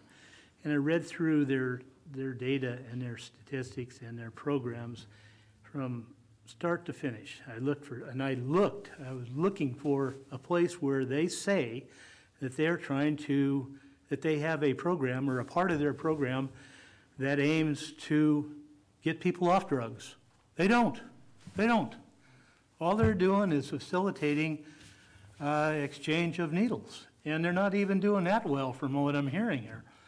I've heard from many people, we've heard, 6 people tonight have talked about needles that they find in the park, they find in the beach, they find on the creeks. I see it. I found them as well across my house in the creek. This program is designed to get dirty needles off of the street. It's not doing that. And more importantly, it's not getting people cured of this ugly, ugly, ugly disease.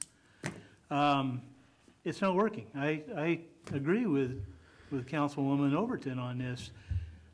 This program needs, rather than focus on this, we should be focusing on protecting those folks in our community who are the innocents, the children that could pick up a needle, step on it, or suck on a glass pipe, or God forbid, swallow a needle because they're small and don't know anything else about it.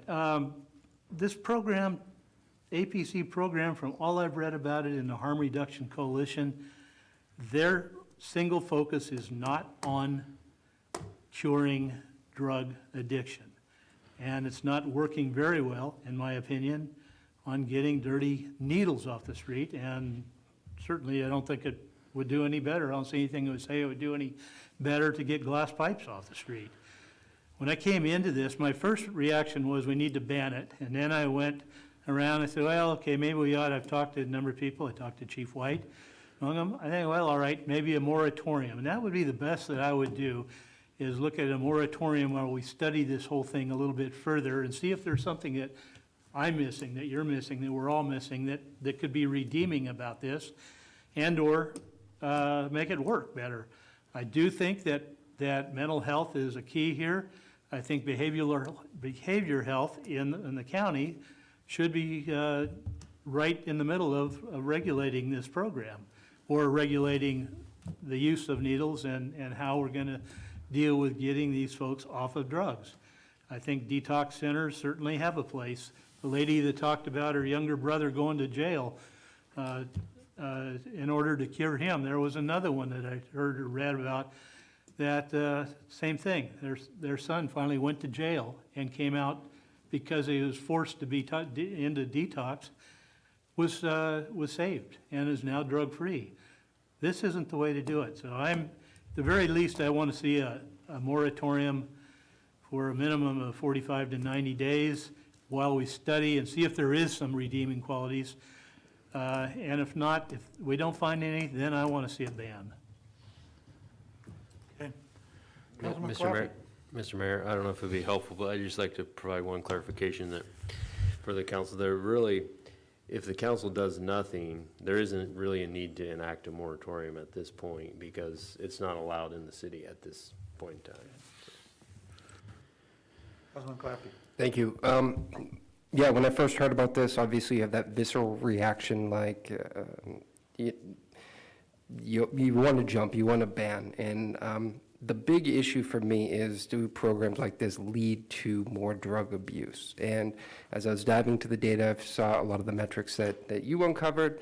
Not saying that I did sufficient amount of research to feel comfortable making a firm decision, but I didn't see any data around increased drug use because of this program. And I could be wrong, and I think doing the proper research to uncover that is important.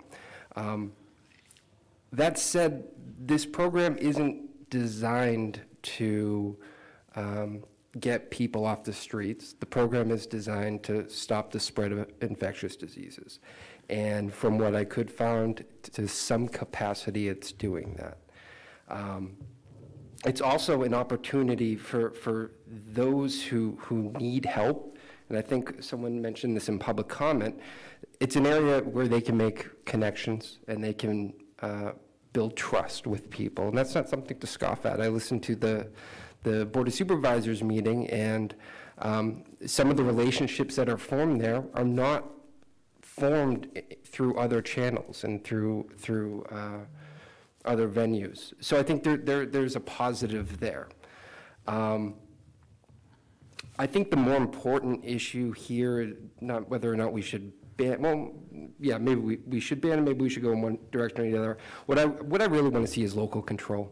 I want to make sure that we take the steps to start regulating this, at least exploring that, thinking about it, thinking about locations, thinking about what materials, and give ourselves the ability to turn on and off this program quickly and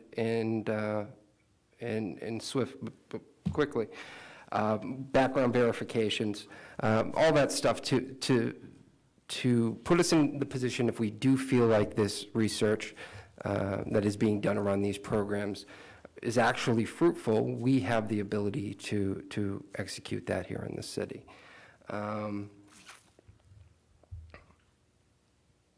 I think I'll just leave it at that.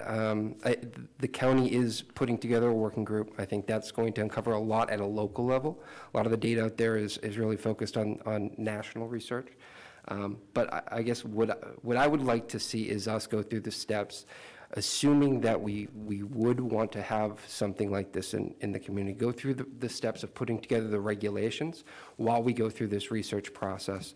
And then we'll be in a position 90 days from now when that working group has brought back their findings that we can make that final decision. But I think right now we've had a week to stew on this. We're having conversations.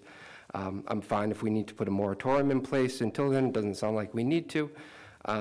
But I do want to be in a position, because from all accounts, this program is not, I don't think this program is out with the intent to do harm. And I think the people involved are not out with the intent to do harm. Now, it might not be something we want in our community, but I want to be in a position to support them if that's the path we want to take. Thank you. Vice Mayor Purdock.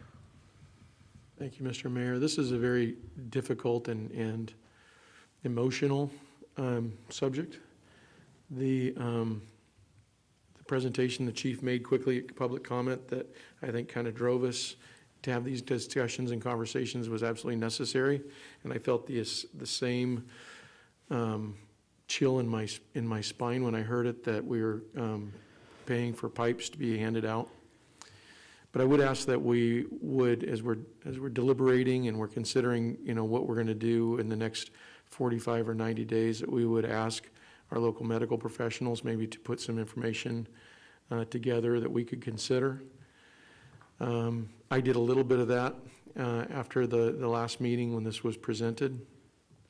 I also think we need to look at this with our eyes wide open, and again, not a knee-jerk and emotional response. The information that I've discovered is there's nothing that changes more like change. And when the needle exchange program was first introduced, it was because HIV/AIDS was on the rise, hepatitis C, all the other intravenous diseases that were being exchanged when people were simply using, as Supervisor Sabatier pointed out, that the needles are much like those used for diabetes. And our rates in Lake County are some of the highest per capita in the state. Our overdose rates are some of the highest per capita in the state. So what we're looking at is the data of what's happening downstream. And so where I would really like to focus our efforts is what are we doing upstream? And that is, we've started through Hope Rising Lake County, gone to our medical providers, our doctors, and shared with them the strict new legal guidelines for opioid prescriptions, and reduced those prescriptions dramatically, in the high 90s. So there's other treatments and other things that can be done, because when those opioids first came out, they were the miracle drug. They were sold that way. And many of our people, I think, that are suffering with addiction now started that addiction through legally prescribed medications. There's a lot of families and mothers, fathers, sons, daughters that are struggling with addiction right now, that I think have fallen victim to that. So when we look at that, what can we do in Lake County? We need to bring in a medical detox provider. There are those out there in our community who would like to come in, and that is at the county level. So I'm hoping Mr. Sabatier is still listening in and can help to facilitate that and work with our behavioral health director, Todd Metcalf, in order to facilitate that, because there's nothing more necessary in Lake County than not just one, but I think multiple medical detox providers that can actually get ahead of this program and provide those remedies to people who want to quit. People mentioned going to jail and the fact that jail and incarceration, that incarceration for a period of time can help people to detox and find recovery. Please ask Chief White about this or any other law enforcement officer. Those days are gone after Prop 47 and Prop 57 have been passed, and now that is simply an item that can be cited out on the street, and I think that's another issue. So, as somebody pointed out, what do? Well, we need to vote our conscience, and we need to know what it is we're voting for. The voters of California, voted these propositions and measures in that took the legs out from underneath law enforcement, and with SB 109 put state prisoners in our county jails, so they can't even book people for felonies today. It's a whole nother item. So that leaves us with these folks who are struggling with addiction on our street. What I found when I talked to some people at our local hospital is what happens when people are using these needles intravenously and intramuscular, it's creating significant abscesses. The drugs in the streets today are significantly worse, I suppose, for lack of a better term, than what we saw 10 years ago. And there are significant injuries coming in, which increase emergency department visits, increase inpatient stays. So your family members can't have a bed because we've got someone with a huge abscess or infection or other problem that is occupying that bed at the hospital. So why the glass pipes? People, when they step down, and that's what they call it, when you're stepping down from IV drug use to smoking, the high isn't as good, it isn't as immediate, but it is a beginning for treatment when you're stepping down and accepting a pipe instead of a needle. These are some of the things that were shared with me over this past couple of weeks. Made me think I need more data and more information on this. I'd like to see what is happening and what was the purpose behind this change for providing people with glass smoking pipes, and that was it. I've been in this council chamber, and I've been witness to presentations for Narcan. We've celebrated people who were saved from overdose by the administration of Narcan, either through law enforcement, fire EMS, or a private person who had a Narcan kit handy that could stop that reaction to an opioid overdose. We've seen law enforcement officers who had been contaminated with opioid or fentanyl that had that reaction and were saved with that Narcan. As it was explained to me, this glass pipe and needle exchange program is simply giving that addict, person with an addiction problem, the time to ask for help. And the same thing goes with the glass pipe. That was the theory behind it. I share this with you simply to share the information that I've learned on the subject and ask that we look at this maybe through a different lens and consider that that is somebody's son, daughter, child, with those addiction issues, and how we can come together as a community to better serve our community that way. Do I like to find needles out there? Absolutely not. Have I been come close to sticking myself in other professional capacities? Absolutely. It's not something that I like or enjoy, but I do need to look at this from the human side of things and how we can approach that in that manner. And I guess I'll leave it there, Mr. Mayor. I have similar sentiments as Mr. Claffey and the Vice Mayor here. There is a human aspect to this whole story, and I don't think we need to act too hastily before we really understand all the different nuances of this issue. So I'm really in favor of moving towards a regulatory kind of process that either can justify a ban or not based on health and human issues, and for all parts of it, whether it's for our kids or seniors or anybody like that. So, Chief White, do you have any final comments on this or suggestions? Certainly. So obviously a lot to this issue. I think just by the conversations that are had, the public testimony, I think a lot of good points raised. And ultimately, I'm not really here to tell you to go one way or another. I think that it's a community issue. It's not a law issue. It's not a neighborhood issue. It's not a public health issue solely in any one of those. It's all the above. I think that as a governing body, and as government, the ultimate role is to protect the public. And we hear talking about protecting a group of individuals, protecting the public at large, the youth, that sort of thing. I think that all has to be considered. Clearly, I think the whole topic is controversial. We've heard a lot of information. One thing I did want to offer that we found, but again, there may be more research, is Hope Rising, which we all know who that is, publishes information regarding HIV, and they show that HIV has actually been on the rise during the same period of time that the program's been operating, and a significant increase in those who are living with HIV within the community. But I also offer the caution that correlation is not causation. That's like one of the #1 rules in statistics. I think the battery died. We need another mic. Here.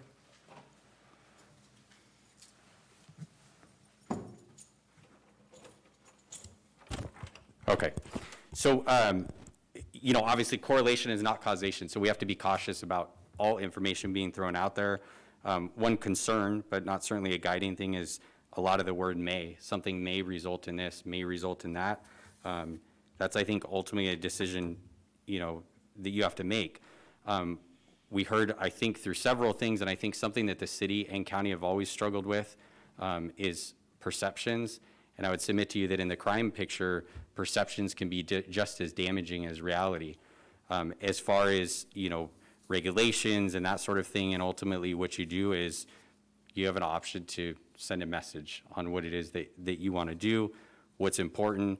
I think harm reduction, when they talk about within this area, is you're not going to be able to be everything for everybody. So, we talk about here, we can get more research, everything else. There's also a lot of other things that could have harm reduction. Talk about use of alcohol. You want to spend money on that, you want us to research that. That's an issue that affects a lot of people in the community. Tobacco, we talked about tobacco, I think almost 2 years ago now. There was a lot of excitement about banning flavors and this and that and the other. So a lot of decisions that have to be made. I find that it was interesting in the regulations that they exempted these programs from environmental impact reviews, CEQA. I think many people see CEQA from different lights, but the idea being is that, curiously, why is it exempt? Is there an issue with that? I think many cities would argue that there has been significant issues within the community. Is it fair to blame one organization for the prevalence of syringes throughout the community? I don't think that that's a fair statement. But is it also fair to say that they have no responsibility? I don't think that's a fair statement either. In terms of impacts on healthcare and that sort of thing, certainly a point to consider. But also, too, there's many other issues facing the community. I would tell you that in terms of the directions forward, I hear that essentially we're in a unique position that there is nobody here that's actually applying to do this. The entity that was operating shouldn't have been operating under the framework. They are no longer operating under that framework. There's nothing to prevent them from applying again. So really, you don't have to actually do anything because there's no program operating within here. I can tell you that looking at other cities, I mentioned before, other cities have banned it. There's a lot of concerns, well, if you shut it down, then all kinds of bad things will happen. Might be something to look at the data to see what happened in those communities where they did it and why. I think that looking at other types of regulations and community impacts, if somebody in the city wants to start all different various types of businesses, they have to go through a fairly extensive process to get use permits. They have to notice neighbors, that sort of thing. I think what you hear from those that are concerned about this issue is that, why are you landing this in my neighborhood? If it's a concern for the healthcare industry, then why don't we set it up in the parking lot of the hospital? I'm not sure that there's going to be support to do that. Maybe, maybe not. Those are things that we'd have to get input and see. But to ensure that we don't that we consider what is all the impacts and compared to other types of things, because there's a lot of concerns you heard from the folks in Lucerne and their concerns about how it's operating within there. I would leave you that, again, most importantly, we can't be everything for everybody. Ultimately, whatever decision that gets made does send a message, and there's always consequences on all ends, and everybody will make their decisions based upon that. You hear some people say, I might sell my house, I might move. That's consequences of decisions that get made. Realize we have as you know, very finite staff resources. I would tell you that I think that the most appropriate persons to bring forward information is if somebody decides that they want to set up one of these programs here. I think that we have many other priorities facing this city, and from the police department, speaking particularly, we have all kinds of other issues we've just talked about recently. If we take our time and start focusing on trying to gather the groups and that sort of thing, is this really the top issue facing the city? If right now there is no applicant, nobody's wanting to do it. In talking with Ms. Anina, she says that the folks that she knows from Clearlake, they're going to Lower Lake and they're getting their services from there. So that's my thoughts. Again, a lot to consider there, and obviously consequences in all directions. So thank you. A couple questions. Right now, nobody is allowed to provide that service within the city limits. Correct. And there might be people that would want to do that. Correct. If they did become interested in it, at this point in time with the way that the board resolution is written, they wouldn't be able to do it under the board authorization without your permission. Their other alternative would be to go through the CDPH process, but there is, by legislation, there's a time period, so your council would have time. If we became aware of it, we could notify council, and then at that time, you could take the action and start determining what are your priorities with it at that time. So you would have time to act, is my point. So, Go ahead. so if we went the moratorium route, that would give the opportunity for you to do some of that gathering of information of all sides to the issue, or are you saying, or you don't want to do that until? What I'm saying is that I think that if you want us to do research and pull together all that side, that means we're going to put something else aside. So if you think it's that much of a priority, what I was saying about the no action is nobody is applying right now. So if you do nothing tonight, you've heard all the public impact, you've heard what each other have had to say, and then you leave it right now, we could table it until such time that somebody applies, and then we can immediately notify the council. And if, the city attorney could offer you more information, but the council can act very, very fast if there was some sort of an emergency type situation where you felt that something's being forced into the city. Because I think I did hear, correct me if I'm wrong, but I think the consensus was you are concerned about local control and the issues in this community, not necessarily how things might work on the average nationwide. Councilwoman Overton. Well, I think we should do nothing just because we don't have to, and we can go do our own research and that way be aware of what's going on in our own community. I'm kind of aware of what's going on in our own community on this particular subject, but it just gives everybody the opportunity, but we don't have to do anything now. I say wait till something happens. I definitely don't want to overwhelm our staff. They've got enough coming, and we're getting into the holidays, and I think we'd like to let them all enjoy a little bit of that. I think they deserve it. Anybody else? Councilman? I would agree with that, going with option number one is what you're basically saying. That's what action one is. I can live with that. Councilman Claffey, any last comments on it? Yeah, I think, I think my concern was an applicant going to the state and basically taking control out of our hands. If we feel like in a situation when we do have an interested party that we can react swiftly enough so that we're not in that position, whether we want to have it in the city or not, then I'm fine waiting, and I guess that would be option one. I just want to make sure that if there is someone who's interested, we do talk about this again, and we do think about how we would implement that in the city if we chose to. Last comments, Vice Mayor Purdock? This is a very good discussion, and I'm glad that we had it. It was really good to hear from the people in the community and get their points. For my final thoughts, I agree with, moving forward with our option one, which is to not move forward, is probably the best course at this point.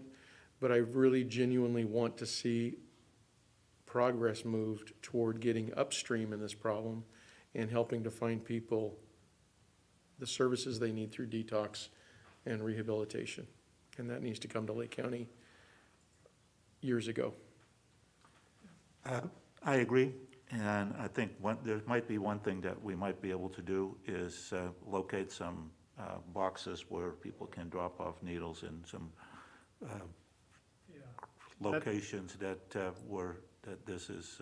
That was one of the things that when I went online, the drop boxes for needles was something that was helpful, regardless of the other actions that we take with regard to APC or harm reduction. It's just a matter of who's going to put them out and who's going to maintain them. That's right. Okay, go ahead, Chief. Yeah, I definitely hear that, and at the staff level, the city manager, actually at our department head meeting, we were talking about this issue, and the public works director is actually looking into some options for boxes. Obviously have to be pretty rugged to survive some of the locations in the parks. One community used mailboxes, old federal mailboxes. They're built pretty strong. Drop. So the direction to staff is we would like to go with do nothing at this point, and if there is an applicant that goes through the CDPH, we'll deal with it at that point. Understood. But the current law is there is no sales of either those, or get handouts of those two items, the syringes and the glassware within the city of Clearlake. Correct. Let's make sure that everybody knows that. Anybody else? This is it, Adam? Thank you. So hopefully this staff has got the direction they were looking for. Mr. Mayor, if I could just add one brief follow-up comment. I think, there's obviously from both sort of sides of the issue, the interest in gathering more information. I think the opportunity exists based on the Board of Supervisors' decision that they're planning on moving forward with a process to do just that. And so just as a comment, I think, we will probably coordinate with Supervisor Sabatier and how the city may be able to be involved in sort of that task force process over the next 90 days. And then I don't feel like we have to do our own separate research initiative at this point, but we can engage with what they're already doing. So, Mayor Perdo. Mr. Flora, just, and I know you're very well aware of this, we have two supervisors that share our city jurisdictions. Please include Supervisor Simon, if possible.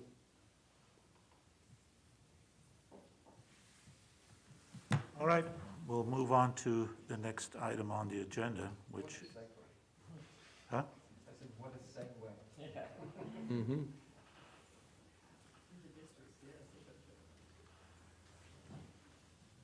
Next item, discussion of possible actions regarding the Lake County Supervisorial redistricting process and additional input to the California Redistricting Commission. Yeah, thank you, Mr. Mayor, members of the council. So we've talked about the redistricting process a few times already, as you're aware. So there's kind of two separate processes underway, as you know. I think first maybe we could talk a little bit about the county supervisorial district process. And at the last meeting, Mayor Slotin and Councilmember Kramer were sort of appointed to participate in that meeting, which happened on Tuesday evening. And so perhaps it's appropriate for one of you to give the rest of the council a brief update on what happened at that meeting and what's next. All right. Well, there were, as you know, there were five options that we were presented maps of. Option 3 is what I think the consensus between us was that was the most balanced the populations between the three districts the best. However, the supervisors had slightly different approaches to this.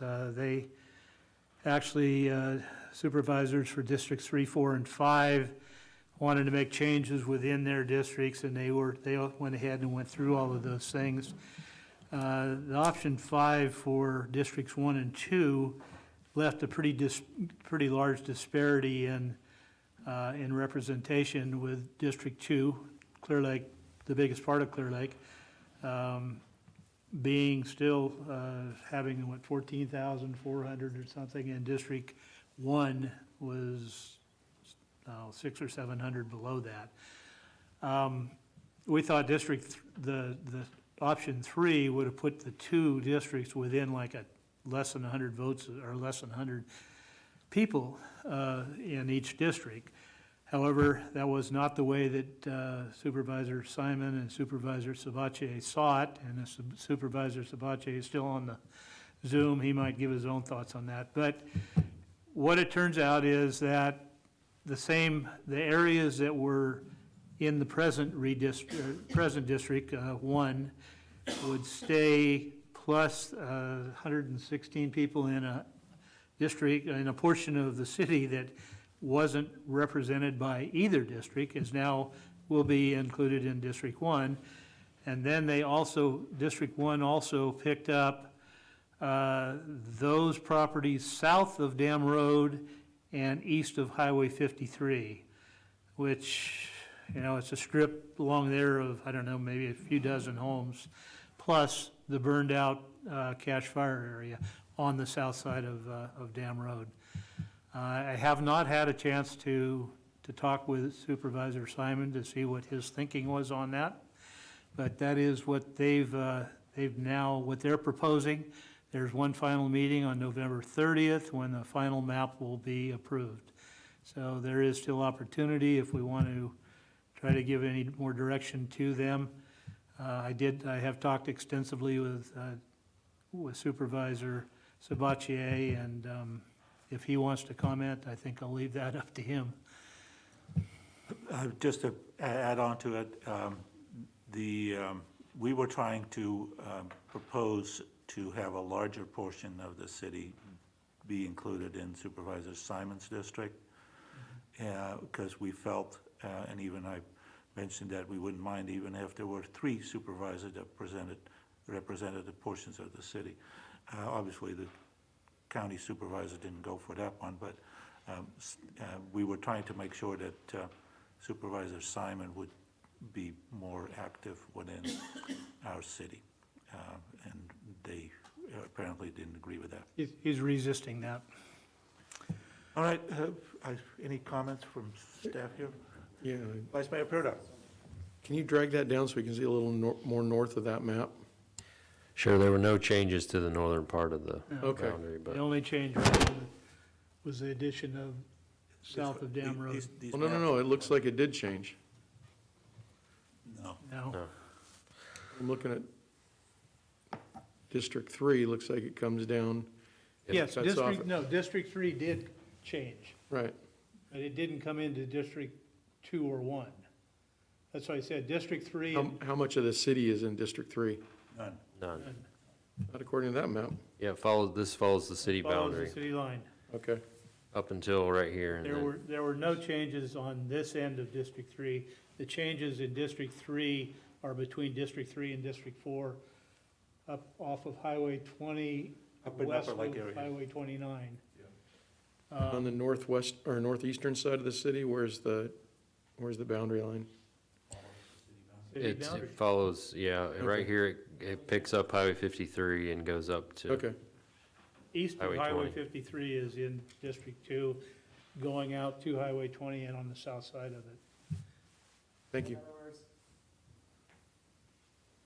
District 2 is just getting a few burned out houses and a few other houses that they're. Pretty, yeah, kind of, sort of. Yes, correct.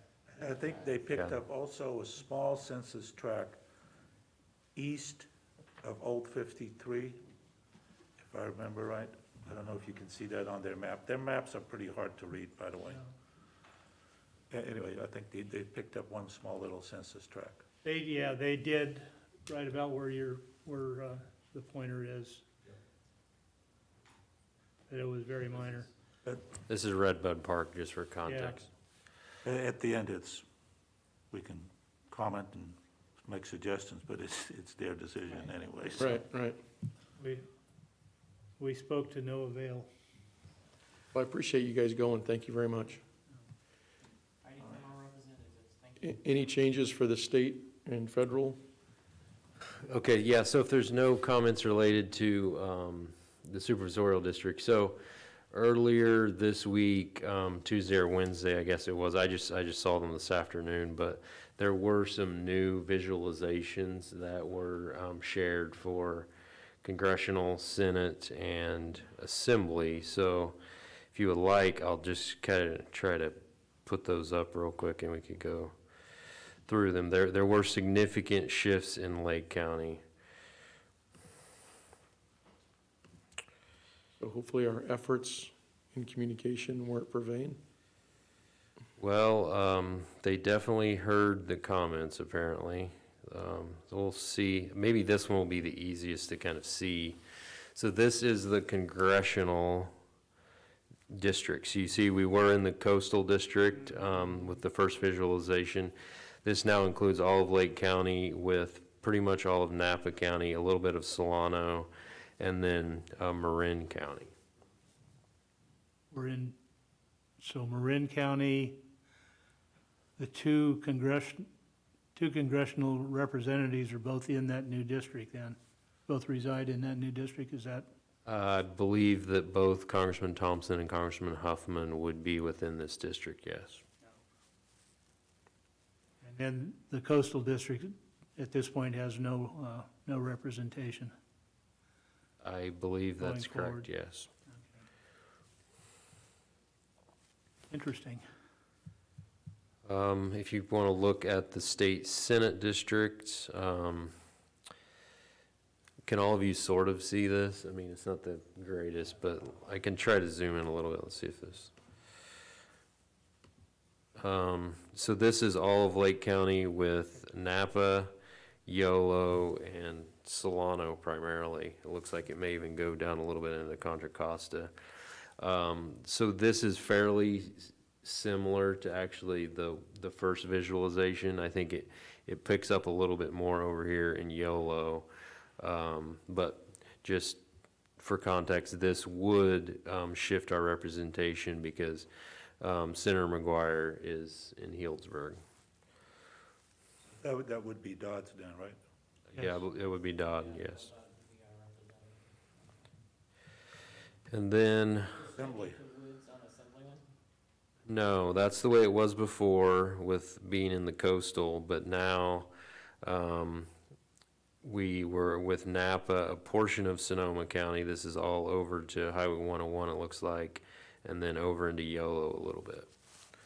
That take in Winters? This is a. Is Winters in that yellow part of the? Can you see it? I don't believe so. Blue, yeah. Pretty close. I think it's probably right in here somewhere, isn't it? I believe so. Be able to zoom in that. Should be directly west of Davis if that shows up on that. Yeah, that is still, Winters is still in it, huh? So we still have Aguilar Curry? Yeah, because before the first map that they put out was gonna be Woods, was gonna be a representative. Right. Yeah, so all of these for sure are like really connecting us with particularly Napa, and then there's kind of some overflow from there. So, you know, regardless of the current representatives, the comments about connecting us with Napa seem to have been heard. So at this point, there's still time for the council to provide input. The Board of Supervisors sent a letter, as you know, opposing the first set of visualizations. Clearly that had an impact on the commission. You know, there's a few ways you could go. You could do nothing. We could, you know, there's an easy way for the community to provide input via the commission's website. And so hopefully all of you have had the chance to do that. And I think this is one situation where you really can vote early and often. So, and then if you decide as a council, you could also send an additional official correspondence to the commission if you would like to request any changes or even just support what's before you. Can I look again at the congressional district map? Sure. The latest one? Appreciate you having those maps available, Mr. Flora. That was helpful. So Appreciate that them means emailing to me. this one, the yellowed, so that we have, that is now represented by two congressmen, Huffman and Thompson, is that Yeah, correct? so Thompson is in, Napa. Napa, I forget what town, and then, Huffman is in San Rafael, so,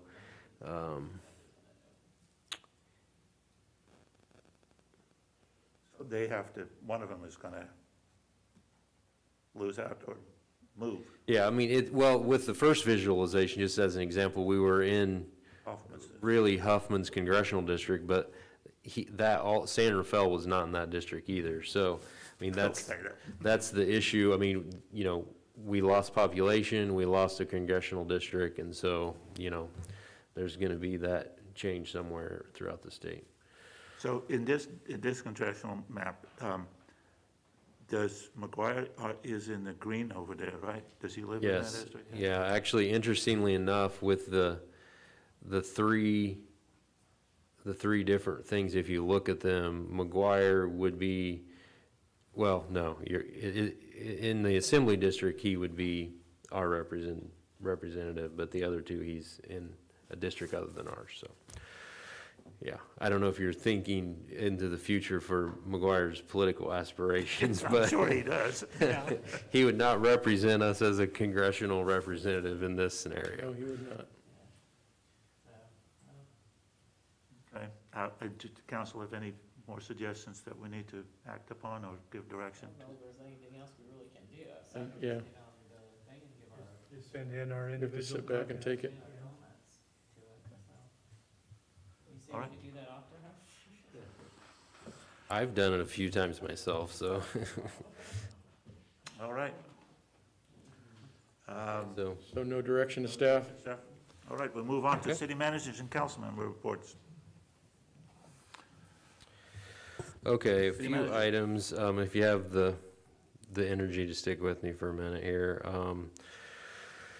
Melissa Swanson, our city clerk, is currently at a leadership academy at the College of Charleston, South Carolina, called Leading Edge. So it's a very intensive training for her, and excited about her response to that program. It's a similar program that I attended at the University of Virginia a few years ago. And looking forward to the rest of our department heads initially attending that same academy. I want to remind the council and the public, the Burns Valley Sports Complex and Recreational Center Workshop is next Monday, 3:30 to 5. So looking forward to having a lot of community input. We've had, I think, about 300 responses to the community survey that was put out earlier this week, so great response so far, a lot of interest in this project.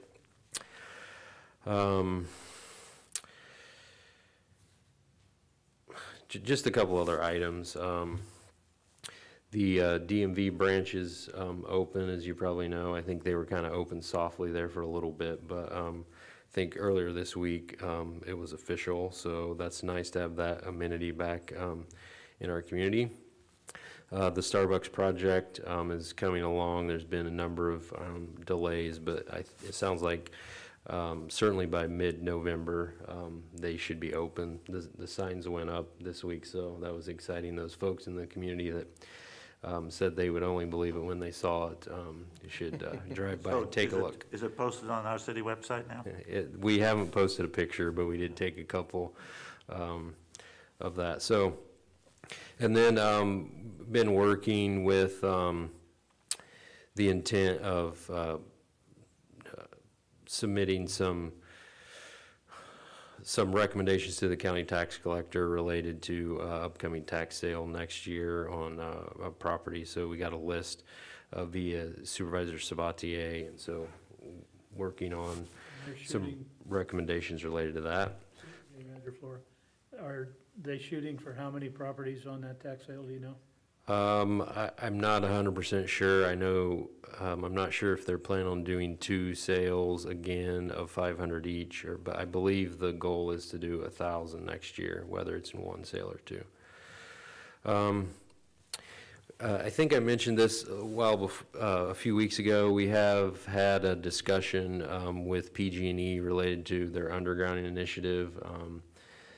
The CEO announced a month or so ago that they would like to underground, I believe, 10,000 miles throughout their area, which is great.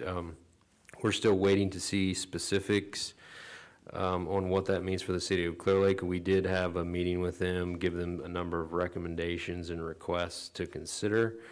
And I'm going to give you some numbers, but this is, I think, subject to change still. And while they gave this to me listed as being the city of Clearlake, it sounds like it may be city of Clearlake and like immediately surrounding areas. And we're supposed to be getting some maps soon, but they have 4 miles of undergrounding work planned over the next 2 years.